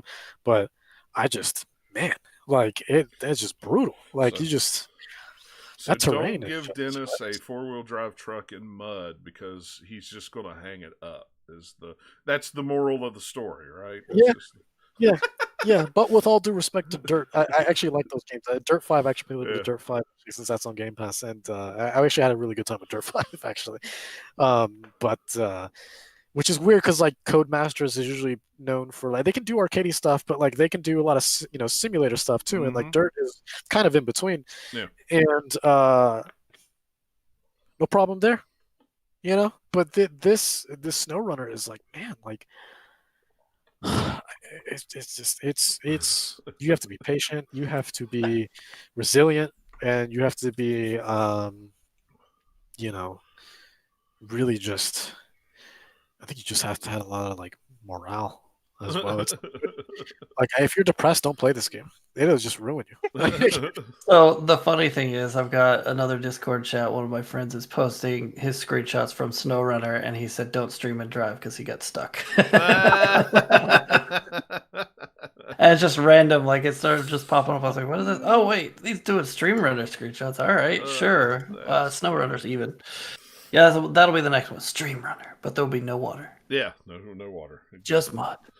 Yep. Oh shoot. So, but yeah. So, well, I know what me and Nathaniel are going to talk about. Well, like the two that you've played are two of the ones that I've played on my list. Yeah. Returnal. The more I play it, the more I don't know if I like it or not. when I first started playing it, I really liked it.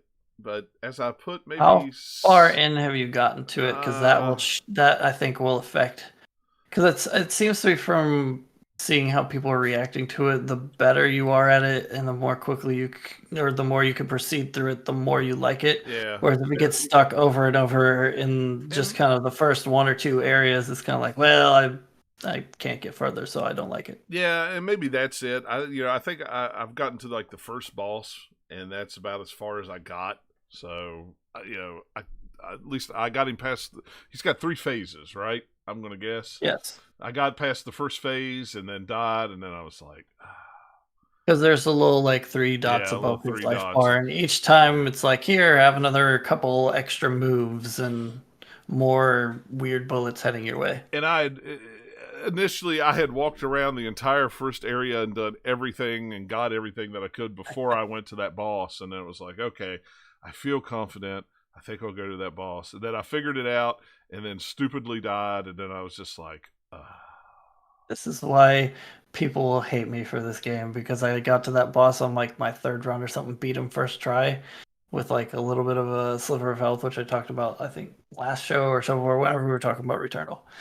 I did the same thing with the second boss. The first time I got to the second boss, I beat him first try because I just happened to have a really good build. Yeah. And I think that's it. I think it's just, and it's, I don't know. I think it's just one of them games. You're either good at it or you're not good at it. You know what I mean? I just don't think I'm good enough at it to enjoy it, I think is what it is. Do you aim down sights? Yes. Don't. Okay. That goes against because all my upraising of you. Exactly. That is why people I've seen a couple of like streamers or like videos of it, and they aim down sights all the time because they've trained themselves from doing that in like Call of Duty or whatever they are used to playing. Well, I hunt. That will get you killed. Well, yes. I'm just doing video game references. Right, yeah, no, real life. like, but yeah. In video games, you don't have to aim down the sights, mister. No. So, like, the reason that you don't do that is when you're aiming down sights, it's a lot slower to go from target to target. Yeah. And you have a lot of rooms where, like, they keep spawning in, or you just have a bunch of, just enemies that you have to keep track of. And it's best to focus on one, kill it, do the next one, Yeah. But you can do that a lot quicker if you're just aiming without going down sights, and you're not really losing accuracy really that much at all unless you're at very far distance. Yeah. Or if you're using the shotgun, don't use the shotgun. It's stupid. No, it's the worst I don't weapon in the entire game. I don't like the shotgun. The best weapon so far that I've gotten is one that you can only get in like the second area partway through. But the first one, use the assault rifle. It's so good. Even the pistols, if you have some decent upgrades on it, are pretty good. But the shotgun, you have to be so close. Yeah. And with all the enemies that like, spray their different, waves of bullets and projectiles at you, if you're right up on them, they'll like just destroy you if you're not careful, or you'll just lose too much health and eventually they wear you down. I don't know. It's one of those games where it's just like, I mean, I like it, but then I'll play it for a couple hours and then I don't like it. Well, I think it's a game, the amount I've played it is one where you play 1, maybe 2 runs, just depending on how long your run goes, and then that's it, put it down. It's not one that you're going to sit here, go and go and go, because you kind of like wear yourself out on it. Yeah, and maybe that was it, because it was like, was it last week that I took the PlayStation 5 with me? I think it was, and that's all I played all week was that game, and it was like, all right, I think I just kind of burnt myself out on it. I need to walk away for a little while and then come back to it. I've only played it in a few different sessions of like a couple runs each or so. And that's how I've been playing it. And that makes sense. I mean, and that's why I was kind of like, okay, well, Mass Effect's coming out, so I want to play it, and I'm going to play it on Xbox. So let me just put this on the shelf. And I'll come back to it. It'll be here. It's not going anywhere. I spent $70 on it, so it's not going anywhere. So like Returnal, I made it to the second boss, beat him, and that's all kind of like the second area. And they've gotten went into the third area, went around for a little bit, and then got killed. Yeah. Because the third area is like the second area has a little bit of a jump in difficulty over the first area, just based on like what the enemies in that area can do. But then the third one has a couple of really tough enemies that show up. That if you have a bunch of enemies, it's just like if you're not careful, you're dead. Yeah. Well, and the other And thing, it does this weird thing too. Like once you beat a boss, then you get a thing where you can automatically go. Like say you beat the first boss and you get to the second area. The next run, you can go to the second area pretty quickly if you choose to. yeah, And then you go there and you pick up one of the like weapon level proficiency things, and it'll up you to like kind of the base level for that area. Okay. The Yeah. problem is it doesn't raise whatever gun you're holding. Oh, jeez. So you have to find a gun real quickly.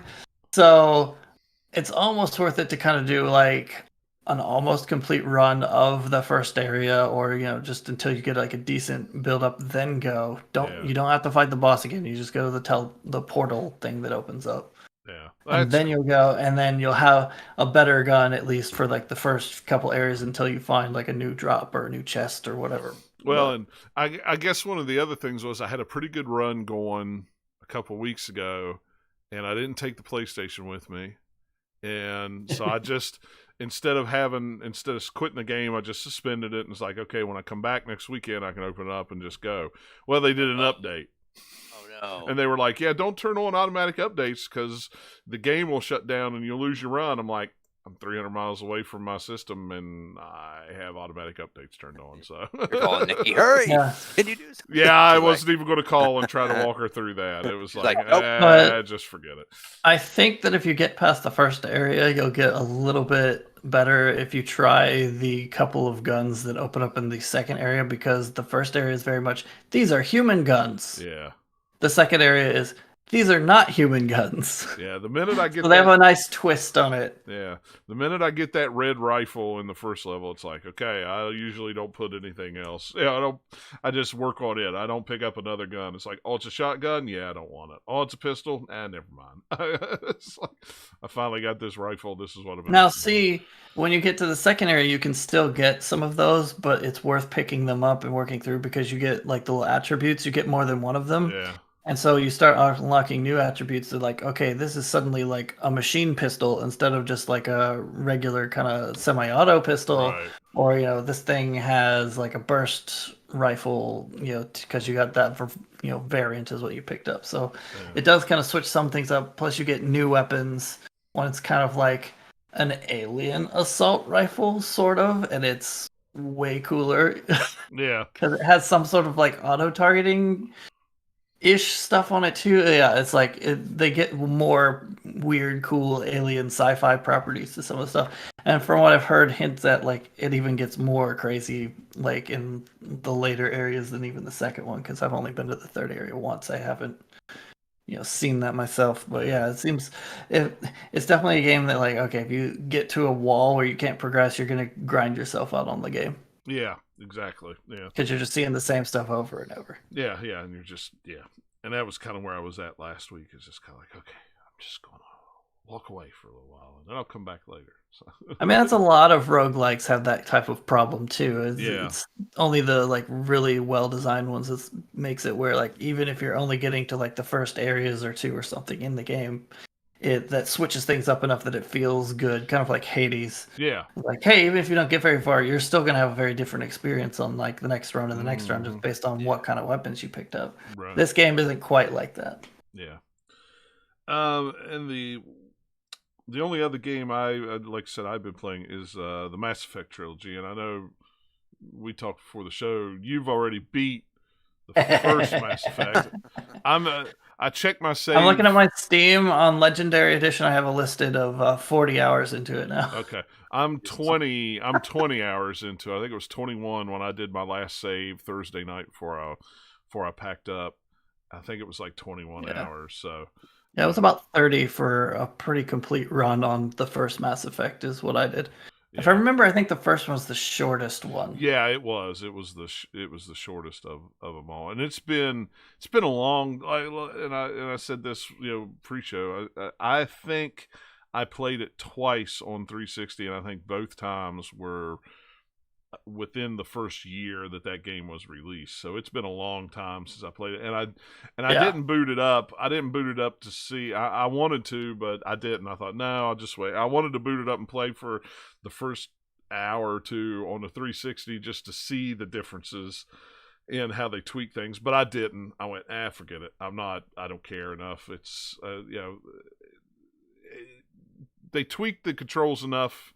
It's not like Mass Effect 2, but it's closer to Mass Effect 2 than it was before. It's more of a streamlined, or it's more like taking the system of Mass Effect 1 and sanding off some of the rougher edges to it, but it's still Mass Effect 1. Yeah. Like, it's Mass Effect 1 where there's a few things that they've updated, but if you hadn't played it since that first one came out and have the direct comparison to it, you'd just play it and be like, oh, this feels like Mass Effect 1. Yeah. Because it's not that far different.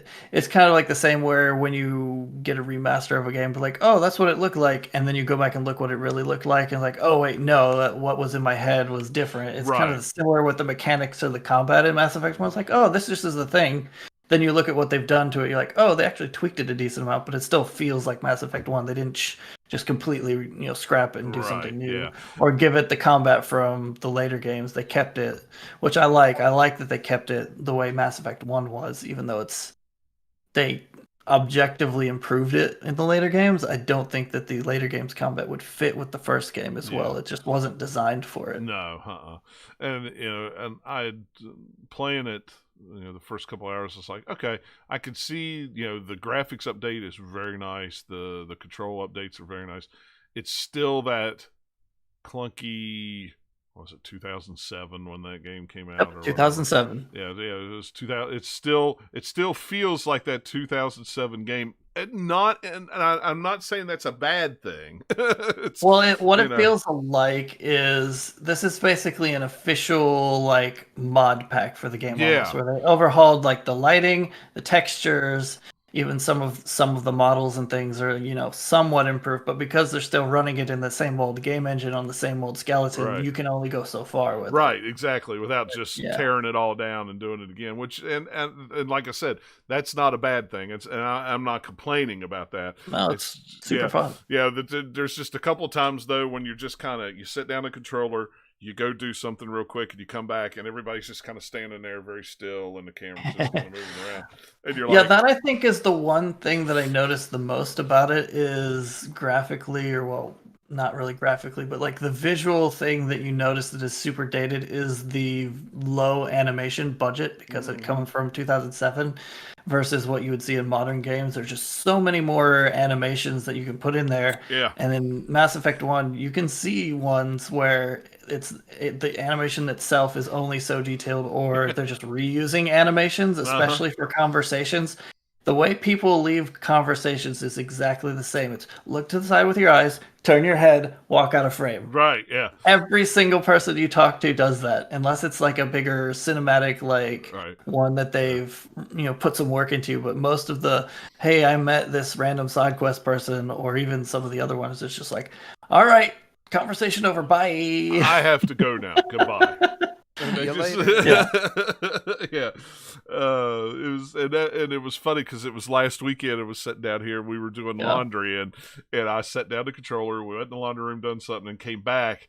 And then I looked at Nikki and I went, "Yep, this is a game from 2007. I can sit down and tell it immediately, even in 4K and 60 frames per second." Yeah. Yep, that's 2000. It's just a very nice version of a 2007 game. It really is. Yeah. Nice coat of paint on it. The higher frame rate is nice because it runs way better than it ever did back in the day. It really does. And even with some of the weird issues I had, some bugs where it had some severe frame rate drops on the PC version every once in a while, but only because I was in some weird area, I think. I haven't seen anything like that on the Xbox version yet that I've noticed. Now, I'd be like, hey, I'm humming along at 130 frames a second, and then suddenly 5. Yeah.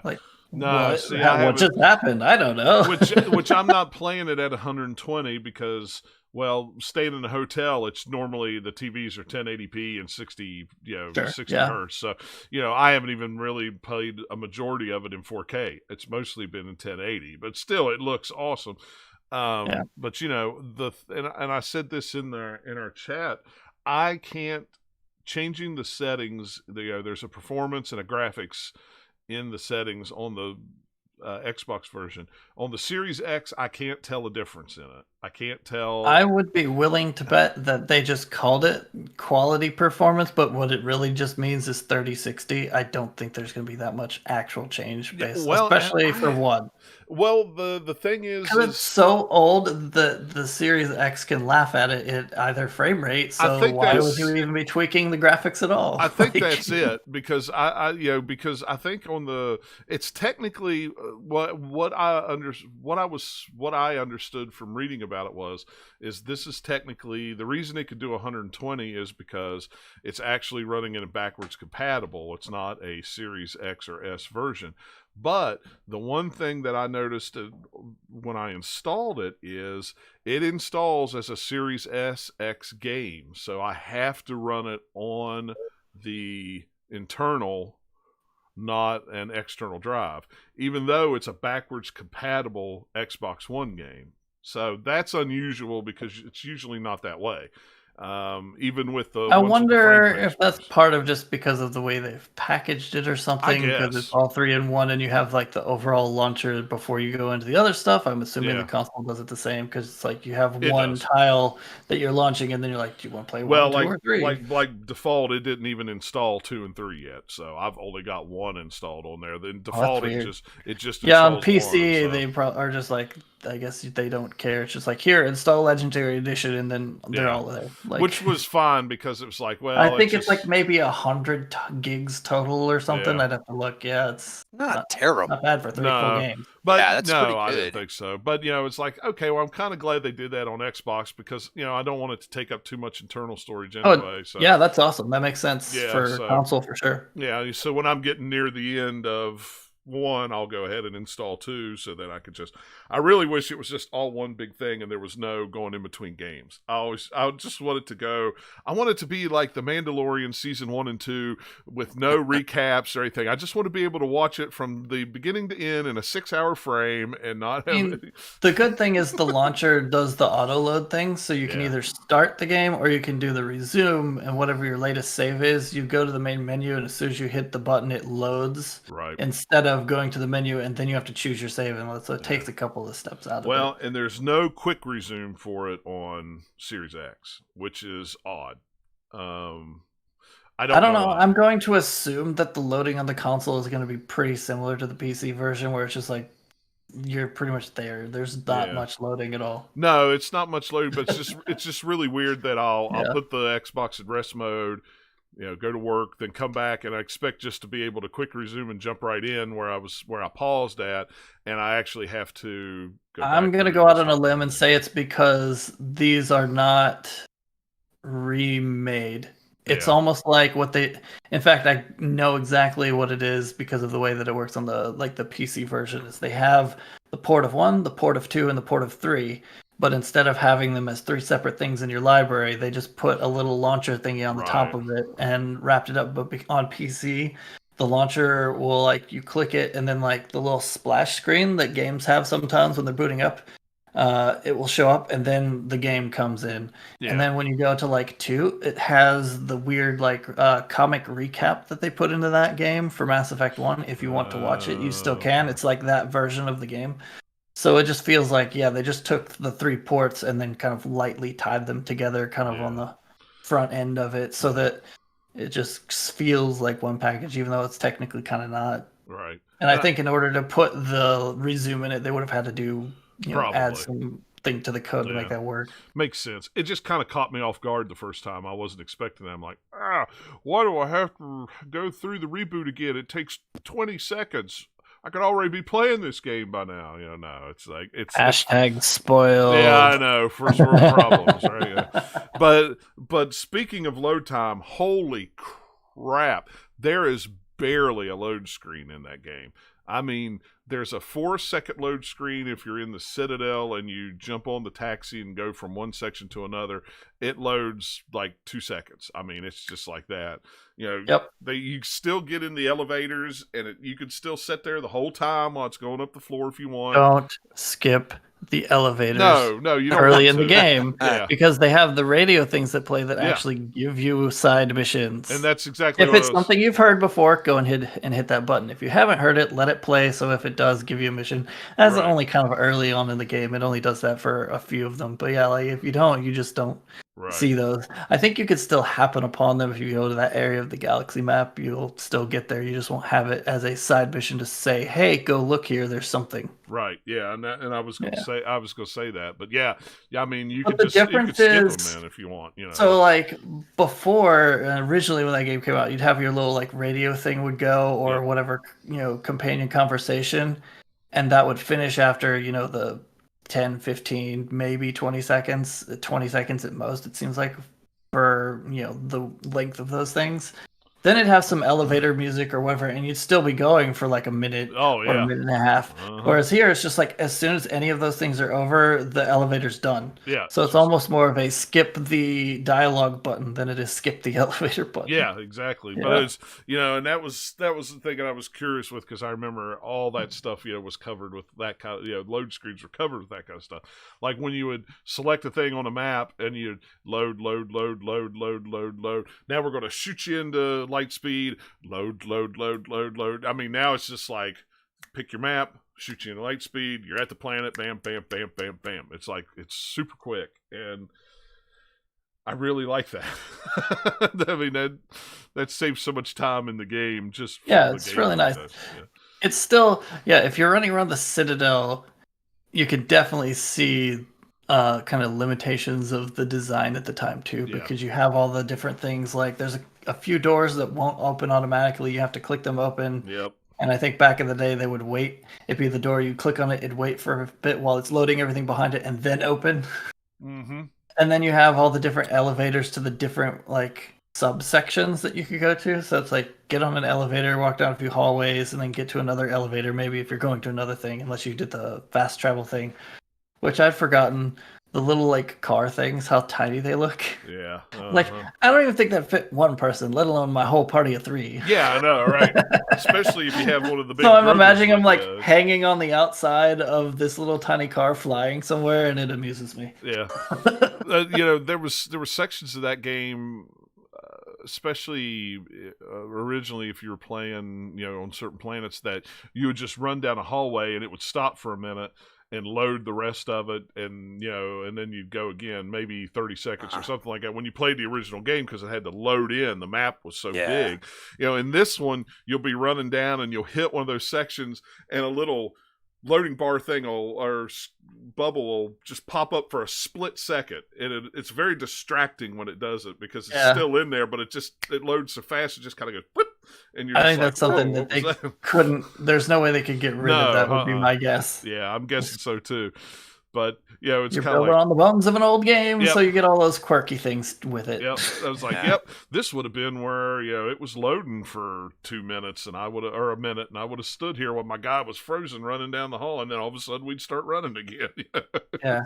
The weird thing is that they still have the PC port is different than the console port for I don't think, the Mass Effect 1 didn't have controller support in it, I don't think. No, it did not have. Now it does, but the difference is like the little like hacking mini games and decrypting things. On console, it's kind of like press the buttons. Yeah. On PC, you have like these concentric rings that have all these like different blocks rotating around it. And you have to hit buttons to go to like different levels, kind of like Frogger, and you're trying to get to the center within like 20 seconds or whatever it is. And I didn't even know that it was different until I was watching footage of it from someone playing it on the console version. I was like, wait a minute, I forgot that mini game was different. That's so bizarre. I didn't even realize that. So there you go. Yeah, it's just some weird thing that I guess they figured when they ported the game originally to PC that like, this is dumb. We don't have buttons. What can we do with a mouse? I know, you can rotate the mouse so your little cursor can go around, and then you click it to go to, forward or back. And that works well. And so now they just adapted that to doing it with a controller instead of re-swapping the controller minigame from the console port. Yeah. It's a weird little thing that's like, it's not like it's a harder minigame, it's just a different one. Yeah. I didn't even realize that. That's funny. But yeah, like it's very much a Mass Effect 1, and the UI is pretty much the same, which for better or mostly worse. The map is so annoying. Yeah. That in Citadel especially, or anywhere that has multiple areas, that you can't go through and see the different areas. So like you're only in the area you're in is the only part of the map you can see. So you can't look to be like, hey, where is this thing? Yeah. And then go there to it.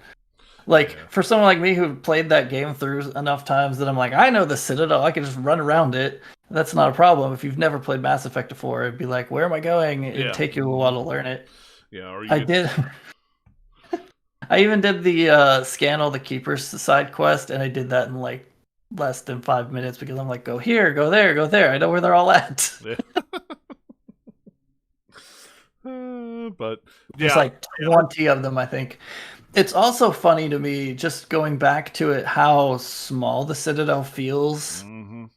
I mean, the big main area that's like wide open, that has like the water in the middle and stuff, looks great, and that part feels big just from the visuals of it. But just like the amount of map that you have, I had in my head, again, kind of how you picture games that you remember, like, wow, the Citadel was really big, and I'm like, it's really like maybe 6 or 7 different kind of map areas, like stitched together with elevators, like because you have like the main floor where all the embassies and stuff are.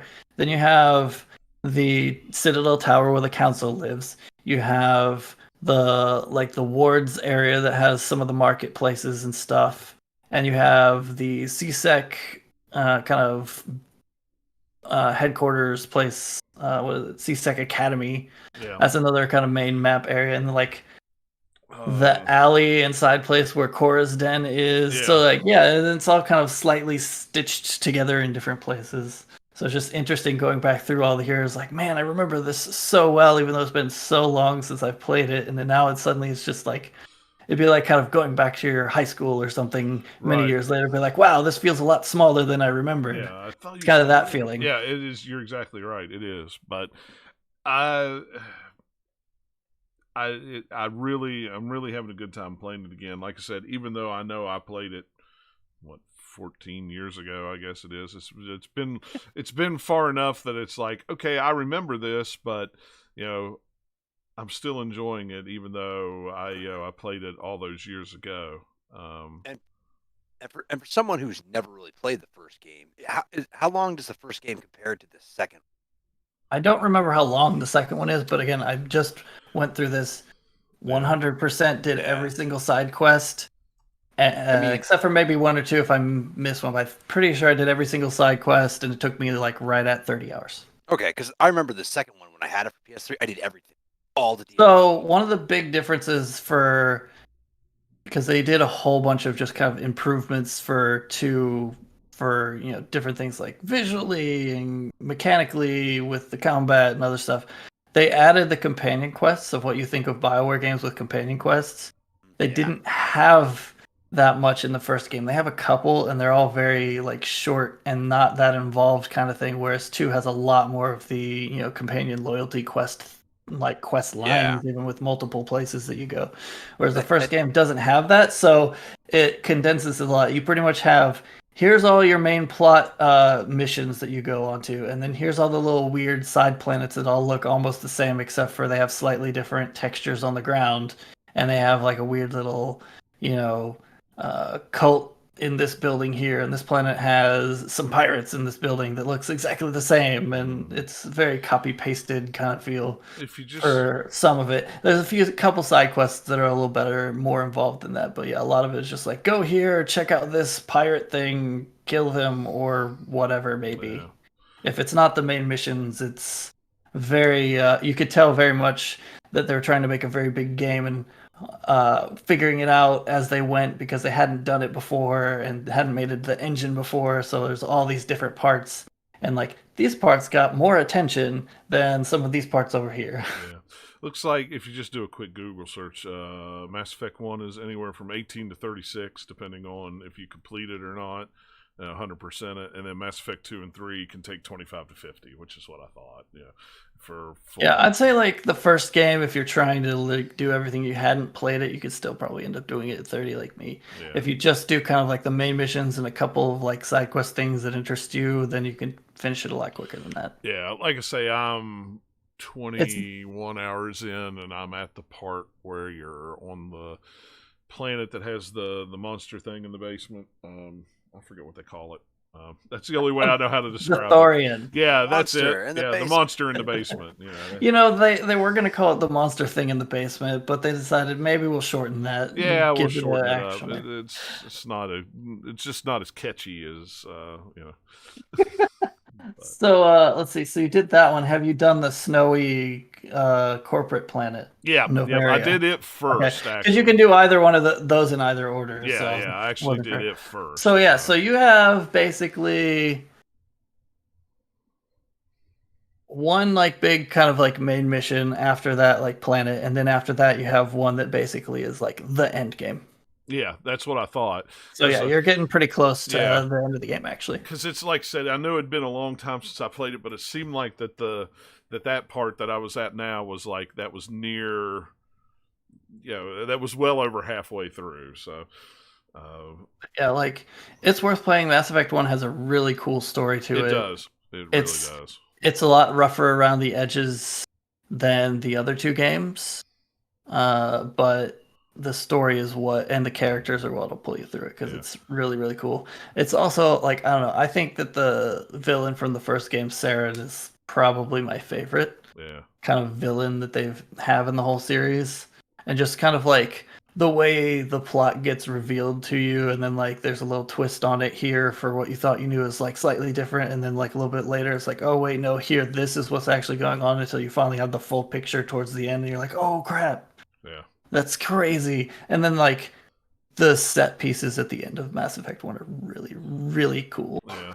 And plus, all that character progression, some of it carries over to 2 with all your relationships. Not just character progression, but I think some of like resources. So depending on how much money you have at the end of the game, I think some of that kind of trans over. Because when I started Mass Effect 2, I'm like, wow, I have like 100,000 something credits from like, cause you get like some email for like, hey, after we took all the fees out, you have such and such in your bank balance or whatever. That's right. I forgot about that. Yeah.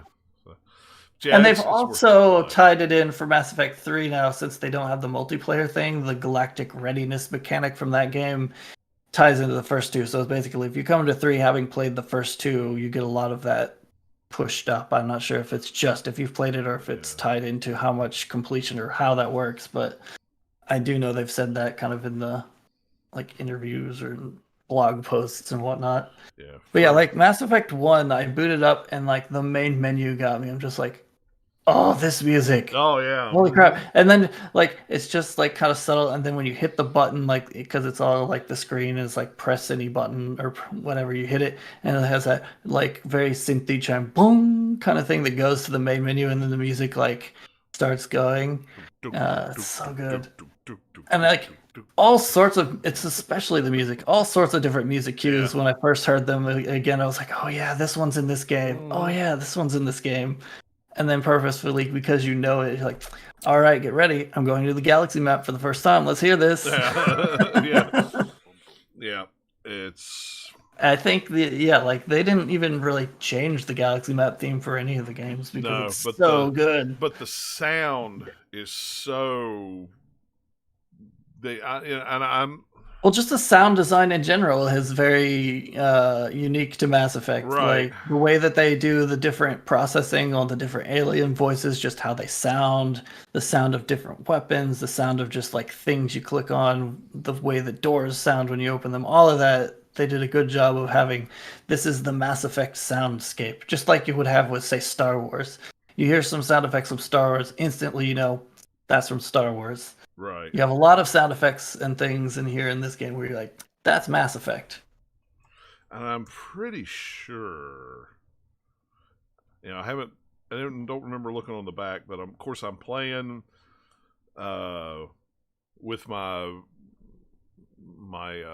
Lucid Sound headset on that's Dolby Atmos compatible, and I'm pretty sure that game's in Dolby Atmos just from the sound of the music in my headset. I have to check. I'm going to say it's not in Dolby Atmos because that didn't really exist at the time, but maybe either they added that or they have some way to kind of do automatic fake thing to make it sound better than just normal stereo, which is probably what they did. Let me take my headset off while you talk more about it and grab the box. It says on the back of it if it is or not, since it's right here. I mean, I wouldn't be surprised if that's just one of the things they added. But yeah, I don't know. There's just so many fun things in this game. Then I was playing through Mass Effect 1, I was just like, oh yeah, these guys in this part of the Citadel or this random side quest is just like, oh yeah, this, oh yeah, that. No, it's not. Super fun. I wasn't sure if it was or not, but man, I mean, playing it through that headset though. Could just be you have a really good quality headset, or the headset itself does some like kind of like fake processing on it to make it sound like that. Because a lot of them will do that. Yeah, because I wasn't 100% sure if it did or not, but I do like. I had to stop and I had to look,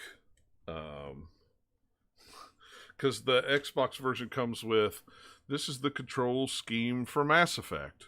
This is the control scheme for Mass Effect 2. And this is the control scheme for Mass Effect 3. And I kept looking at them going, okay, there's a little difference, but there's like between 1 and 2, it's not really that, huge of a difference. It is. Yeah, it's...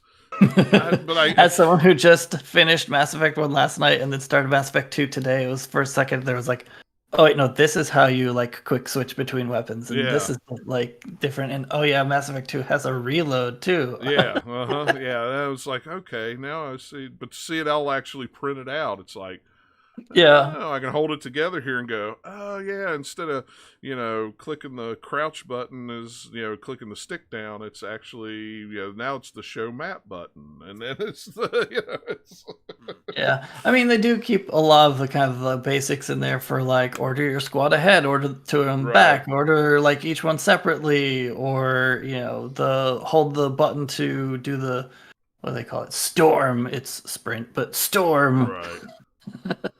Yeah. Or maybe that's just a Mass Effect 2 thing. I don't remember. They might have just called it sprint in Mass Effect 1. I don't remember now off the top of my head. Yeah, maybe. I don't remember either. But yeah, it's I'm loving, even though I've got Biomutant preloaded and ready to go for Tuesday, I'm still going to be playing Mass Effect a lot. So I played probably when I was about halfway through the Mass Effect 1. I went ahead and bought Andromeda on Steam so that I could just continue into it when I'm done and replay that one. And I think that one, though, I'm going to add a bunch of mods to it because I was looking up some of the mods. I was like, ooh, cool. That's awesome. Like different alternate armors and, different, outfits and stuff for people, or community fixes. But I don't know that I'll actually do that one because I think it was rebalancing some stuff too. I don't know. I have to look into them again. But even if I just played it just blank, I want to play Andromeda again because that game is fun. Yeah, I'll play it. It's on Game Pass with EA right now. And I'll probably play it. I'll probably end up buying it just to have them all on the shelf because I think I can get it for like $5. I mean, it's Andromeda is an example of a game that had a terrible launch and never recovered from it, and a lot of people didn't play it, and it's a shame because it's a really good game. Was that the one where after it came out, there was like DLC that was kind of pricey too? Nope.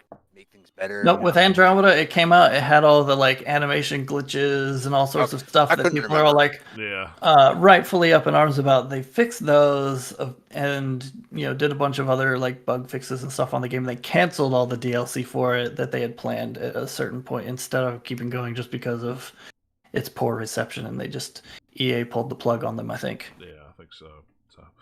So what else have you been playing, Nathaniel, that you want to talk about? I'm not done with Mass Effect yet. Oh, you're not done with Mass Effect yet? Okay, well, you go ahead. So, like, Mass Effect, they did a whole lot of stuff to Mass Effect 1. It looks a whole lot better than it ever did. Mm-hmm. It's still, like, feels like, yes, this is a 2007 game that they prettied up as much as it can, but the baseline was low enough that you can only get so high with it. So, the character models for the humans in Mass Effect still look kind of and a couple of the human characters, the new textures are a little bit weird. Like Ambassador Udina has super shiny skin, especially his lips and his chin in certain scenes. the way the lighting is, it's just like bright white, like he's made of metal or something. It's super reflective. Or And it's like sweating a lot or something. I'd get it if you were wearing like wet. super neon hyper gloss lipstick, but you're not, dude. So what's going on with this texture? But yeah. All the aliens in the first game look really, really cool, really, really good. They don't have the same feeling of like, as you do when you see a lot of the human characters. So like, it's amazingly improved. Having started Mass Effect 2 today and played about 8 or 9 hours of it, it's still a huge jump. It looks so much better. And not only from like just like visuals and quality. So like my custom Shepard that I went through and made for this time around for Mass Effect 1, imported it in Mass Effect 2, it looks better because there's more geometry to it. There's more geometry to a lot of the other like character models. The textures are better. The animation budget is higher, and so there's just a lot more just unique animations. They also have much better lighting in that game, to where they can even do very moody kind of like noir type shadows in certain scenes, and just like the atmosphere and things is, even with what they improved in 1 that added some atmosphere to it, it was still very bright and flat a lot of the time, or not necessarily flat, but like you're in a giant big box store that's all just like evenly lit is what it feels like, especially like the Citadel and stuff. Whereas with Mass Effect 2, they're like, no, we're going to be a lot more cinematic. So not only are we going to do better lighting and stuff, we're going to do better camera angles, and we're not going to have everyone exit the same conversation the same way every time. And it's just really, really interesting playing it immediately back to back. Just some of the stark differences on it, and just all the improvements to the UI, where, hey, there's lots of tooltips on things to tell you what a thing is without you ever having to hit like an extra button. Mm-hmm. There's all this sort of indicators on screen for the tutorial section of like, go here, here's this thing, this is what it does. There's just kind of like the menu interface, even though it kind of looks sort of similar, handles so much better. And it's just like, in the 3 years between Mass Effect 1 and 2, they were able to just do a whole lot more like polish and knew what they were doing. It didn't have to like start from scratch. They had their starting point and were just able to just like raise the bar so much. It's kind of similar, kind of like,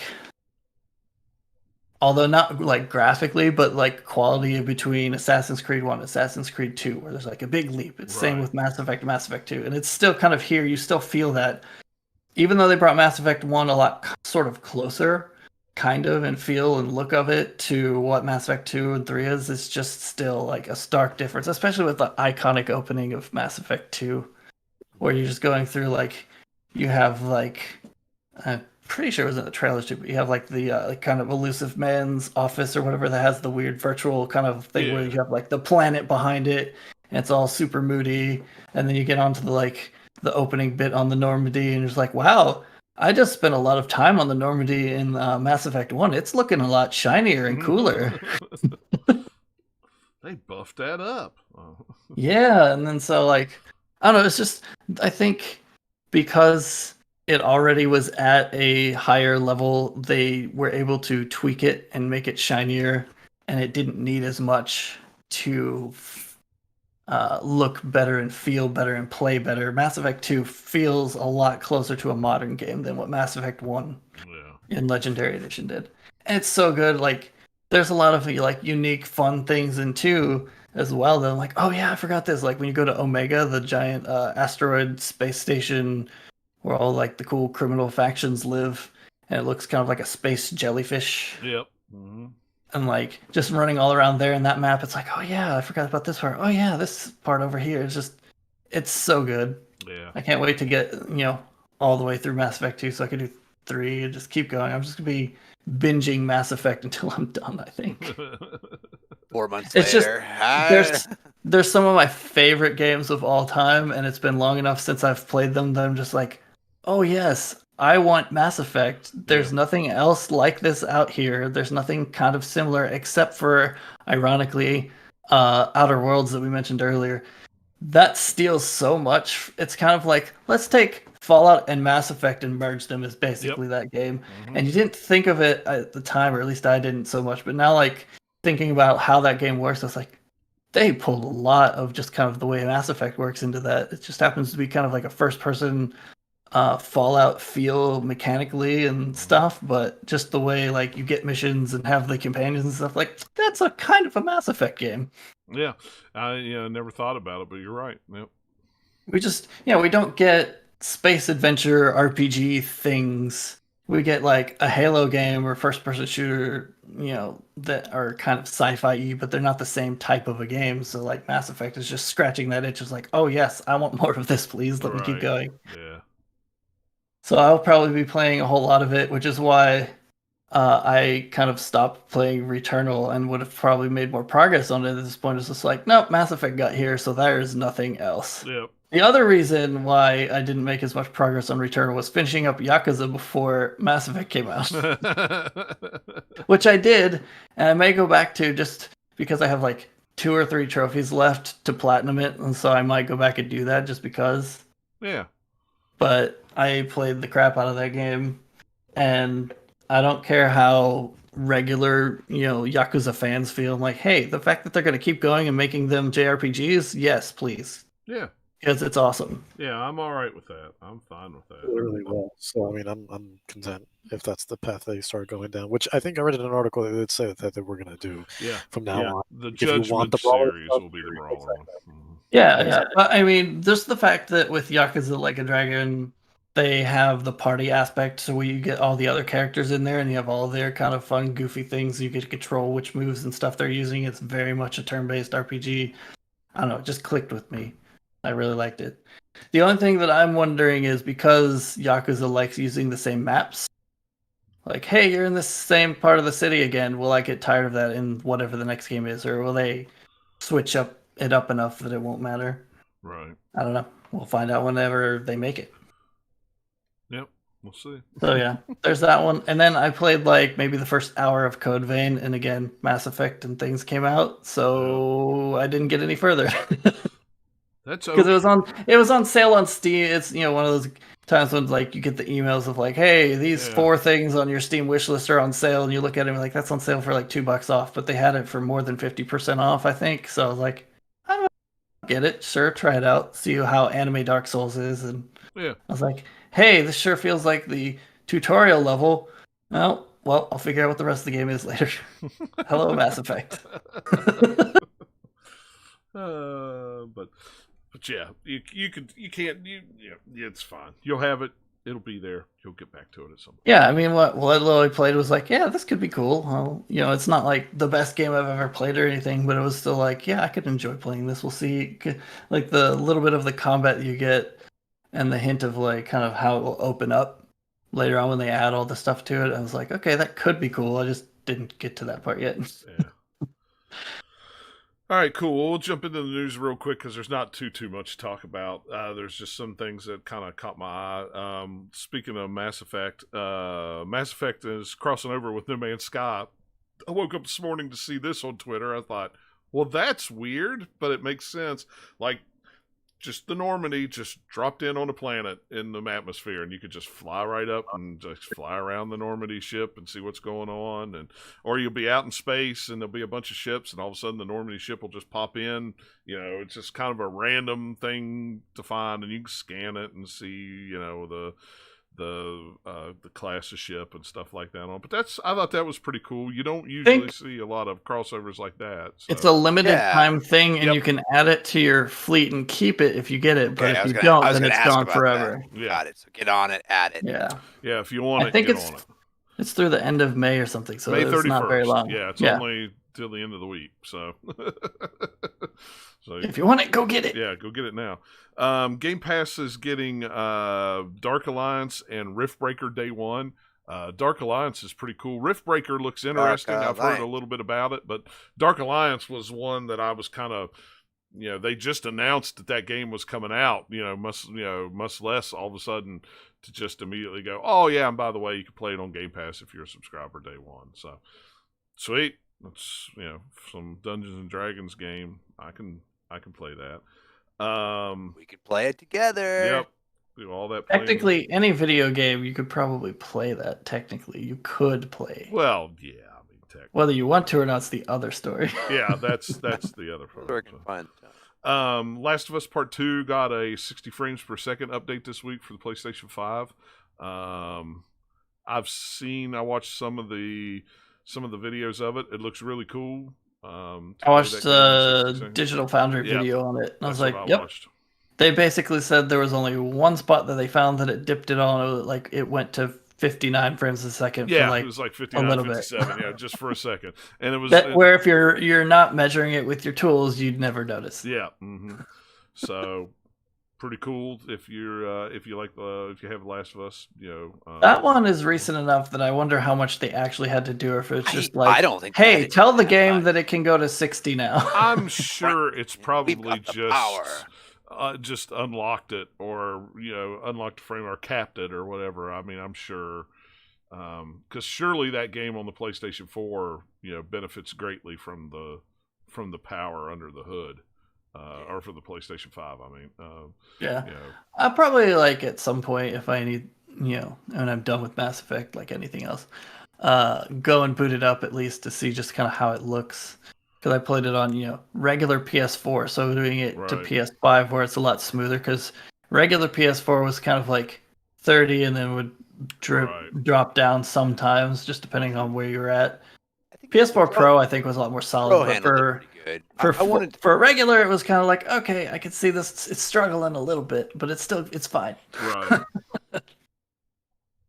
And the last story, actually, I vaguely heard something about this. So Netflix is going to get into publishing games, kind of like well, Amazon's tried to do that, and they keep apparently that's a thing that's still behind the scenes, and one thing keeps getting after another. But yeah, no, I put that story in. Actually, I thought it was interesting, something that worth talking about. Games on Netflix. I'm gonna laugh if it is just more of like, hey, we're doing Bandersnatch again, so this is our games. Like, if that's it, then that's dumb. Like, come on, Netflix. But also, I think that we don't need Netflix doing games. Like, that's not what they're good at. Like, I don't know. We'll see how it turns out, but yeah. We're saying like something along the lines of like our competition, because as is the case I think with everyone nowadays with with the pandemic and everyone being indoors, is like I think now what the services are fighting for really is, and content's a big part of that, but you're fighting for people's times right now. People have time, and you want to make sure that their time is dedicated towards your service more than anything else. And they're like, look, we're not even, I mean, HBO Max is a big competitor that just came out of nowhere, but Fortnite, it's literally, that's our competition right now, is Fortnite, believe it or not. Right. Yeah, but the way I see it, Netflix should not try and do, it's like quality over quantity thing. Here's the thing that you're really good at, make sure that that's really good. And yeah, I get that, sure, any business is that big is going to maybe want to expand or something, but don't expand to video games because there's not space there for that, really. Yeah. Well, you got Stadia, who knows what they're doing. You got Luna with Amazon, and who knows what they're doing. And I mean, honestly, I'll pull up the Luna app, on the phone, and I'll be like, it plays well, it's awesome, with the controller and everything like that. But Amazon is leaning heavily on you subscribing to the Luna service and subscribing to Ubisoft Plus, or whatever the heck they call it, so you can play those Ubisoft games. Everything else they have on there is just kind of like, meh, and it's like... Well, we don't know if this is even like a streaming service, just because Netflix is a streaming service. Maybe they're just going to start a publishing house or something. Who knows? I think what's going to be real interesting is AT&T is selling off Warner's. They're selling off the DirecTV, which they've already sold off, but they're selling off Warner Brothers. They own Warner Brothers. Well, they're combining Warner's with Discovery, right? Or whatever. So all the TV stuff is going to Discovery, and they're merging. And well, Discovery's buying it. The company that is Discovery is buying it. So the question is what's going to happen with like Warner Brothers Game Studios, the game arm of it? Is Discovery going to keep that, because that was in part of the deal with the media stuff? So is Discovery going to get into games with the Warner Brothers deal, or are they going to sell it off to somebody? So No. I don't know with Netflix. It's still gonna be Warner Brothers games. It's still gonna be Warner Brothers games. Like I don't see that changing because it's like, hey, why kill what works? Like maybe internally you're like change some of the processes, but you're still gonna want to take advantage of here are Warner Brothers properties that we can make as video games. Put them out. Yeah, if Discovery wants to do that, I don't know. Who knows? They're into. Who knows? I mean, but then now Netflix saying they're wanting to get into. It's very much like it seems like all these companies saying like, "Ooh, this person over here has that. We want it too," and it's just like, guys, calm down.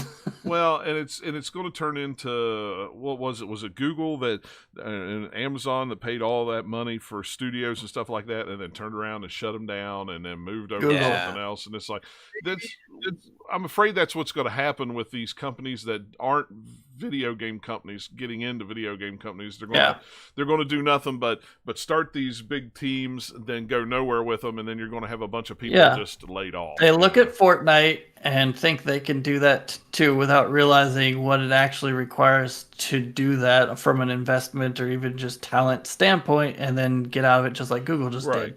Because even get people like, hey, they had Jade Raymond have her own studio, they never put anything out, and then now they're gone. Yeah. And it's at this point, you know what I want from Netflix? I want videos and movies from Netflix. That's what I want. I want to watch my Kim's Convenience. That's what I want. Don't worry about. Give me that Witcher. Yeah, give me Witcher. Give me Army. Was it Army of the Dead or whatever it is that just came out? We watched the first opening thing of it last night. Looks really, really cool. I don't want video games from Netflix. I don't need video games from Netflix. I have plenty of other places to get video games from. I think it's two things. One, it's the Fortnite thing, and two, it's Microsoft with their version of games, Netflix for games with Game Pass. And now a lot of people think, well, if we could get enough of this, we could do something like that too. And I don't know that. It doesn't make any sense because there's no space there. You've got like Microsoft, Sony, and Nintendo solidly in just we are games companies making, video games for our platforms. You've got plenty of indie companies that are making games for those platforms and PC, and you have all these things. You don't really have a game streaming thing that's succeeded yet, at least. Right. And so maybe they're thinking there's space there, but it doesn't make much sense because, I don't know, the only people that would really take advantage of it already have all the other consoles and things anyways. And then they look at it and like, if it's not this perfect fantasy because the technology isn't there yet and we don't have the proper internet speeds to get there yet, then we're not interested. We're not going to like do your subscription. We might try it out and then be like, yay, cool. That was neat. Buy Stadia. You don't have anything left. I'm going to do something else now on like my other systems. And it's not like something like phones where like everybody has phones, so you can have a bunch of like companies only making mobile games because the platform is there. Like I don't know, like what is Netflix gonna do? Because unless they have a completely new like games app, how do people interact with it? Do they just publish games and put them out on the other consoles? Maybe that would work. That's the only thing that sort of makes sense to me where I think they could have some success. Maybe, but they don't know anything about video games, so what are they going to do? Just like fund some indie teams or what? We don't know yet, but it's just like, come on, guys. There's plenty of people already doing that who know how to do video games. You're doing the whole like streaming content stuff for movies and TV. Stick with that. Yeah, it's not like that's what you're good at. Yeah, exactly. I don't know. It's a weird thing. And I mean, maybe it's also just part of Netflix, just like we got to spend the money so that we can keep making money. Like the amount of shows and things that they buy and make now is way higher than it ever was 10 years ago. Yeah. So it's just like, hey, we got to try and stay on top by spending all the money, and so now they're looking to try and do games. But I don't know. It doesn't excite me. No, it's just weird to me. I'm like, what would a Netflix video game be? I don't know. I don't care at this point. Maybe they'll put something out and be like, oh, that's neat. But at this point, it's just like, why do I care that Netflix is doing games? Like, what? Right. Exactly. So, But yeah, that was a good. I do remember seeing something briefly about that on my Twitter feed, and kind of went, huh, and then just went right past it. Yeah, I mean, so I was glad you put that in there, Dennis, because I totally forgot about it. I mean, maybe they want to have the control of making games based on their originals or something. So we're making the Stranger Things game instead of licensing it out to someone to make, but. Just license it out to somebody. You'll end up with a better product that people might actually want to play versus doing whatever you're doing, where maybe you'll get something eventually, but you're going to have to work your way up to it. So it's going to be a time and money investment before you get to anything good quality that anybody's going to actually want to play. Yeah. And nobody right out the gate starting up something like that has a multi-billion, million selling game. They never do. I mean, they never do. So... And then they'll just go, well, we'll just go shut it down. And then there you go again. So, oh, this is harder than we thought it was. We thought we'd just make Fortnite and get all the money from the kids.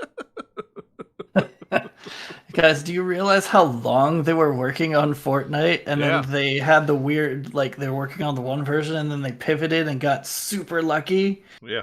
Yeah, you don't realize that? Okay. Yeah. Yeah, you can do it too. At the time that was heavily dominated by PUBG.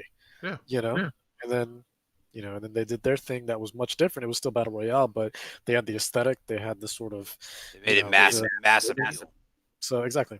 So yeah, that's why Fortnite was able to be played by pretty much anyone, whereas PUBG was much more limited just because of the audience. Only so many people are going to be interested in a military shooter, whereas something fun and cartoony and a little quirky and crazy. Yeah, I'll try it. Sure. With the art direction, that's what it was. Yeah. Yeah. Mm-hmm. All right. Well, we're going to call that a show. Anybody got anything else before we sign off? I know Dennis is still out of town, so no streams from Dennis. I'm Commander Shepard, and this is my favorite podcast on the Citadel. Yeah. Oh. Had to be done. Yep. Yep. So, all right. Well, I should be done. Like I said, I think I said at the top of the show, I'll be done with work this week on a regular basis out of town, and then we're going on vacation as soon as I get back in. So in 2 weeks, we should have a show, and I should be very tan and have some interesting stories from Disney World to talk about. So, yeah. But we're only going to one park. We're just going to Hollywood Studios because we only want to go to Star Wars Land. That's the only thing we want to do. We want to go to Galaxy's Edge. John gets arrested for trying to mug whatever poor park worker has the quote-unquote working lightsaber. Yeah, that's what I tell my nephew. My great nephew is obsessed with stormtroopers. He loves stormtroopers, and I know they were walking around. They were before COVID walking around the park, just randomly at Galaxy's Edge. Well, they're not doing that anymore, and I'm very upset because I just wanted to tap one get a video of me tapping one on the left shoulder and running right. I would be the only person. Well, I won't say the only person, but I'd be the guy that would be getting arrested in the Disney Park prison for for so many hours because I was too busy harassing harassing a stormtrooper. Pretty much. But yeah, hopefully things with work will slow down enough that we could be back on a regular 2-week basis again instead of these gaps of 3 to maybe 4 weeks between shows. But yeah, it's been rough when trying to work out of town and everything. But I'm finally done with the majority of out of town work, and so we'll get back to normal. But like I always say, follow us on Twitter at @GO_podcast. I try to tweet out a couple hours before we are planning on going live.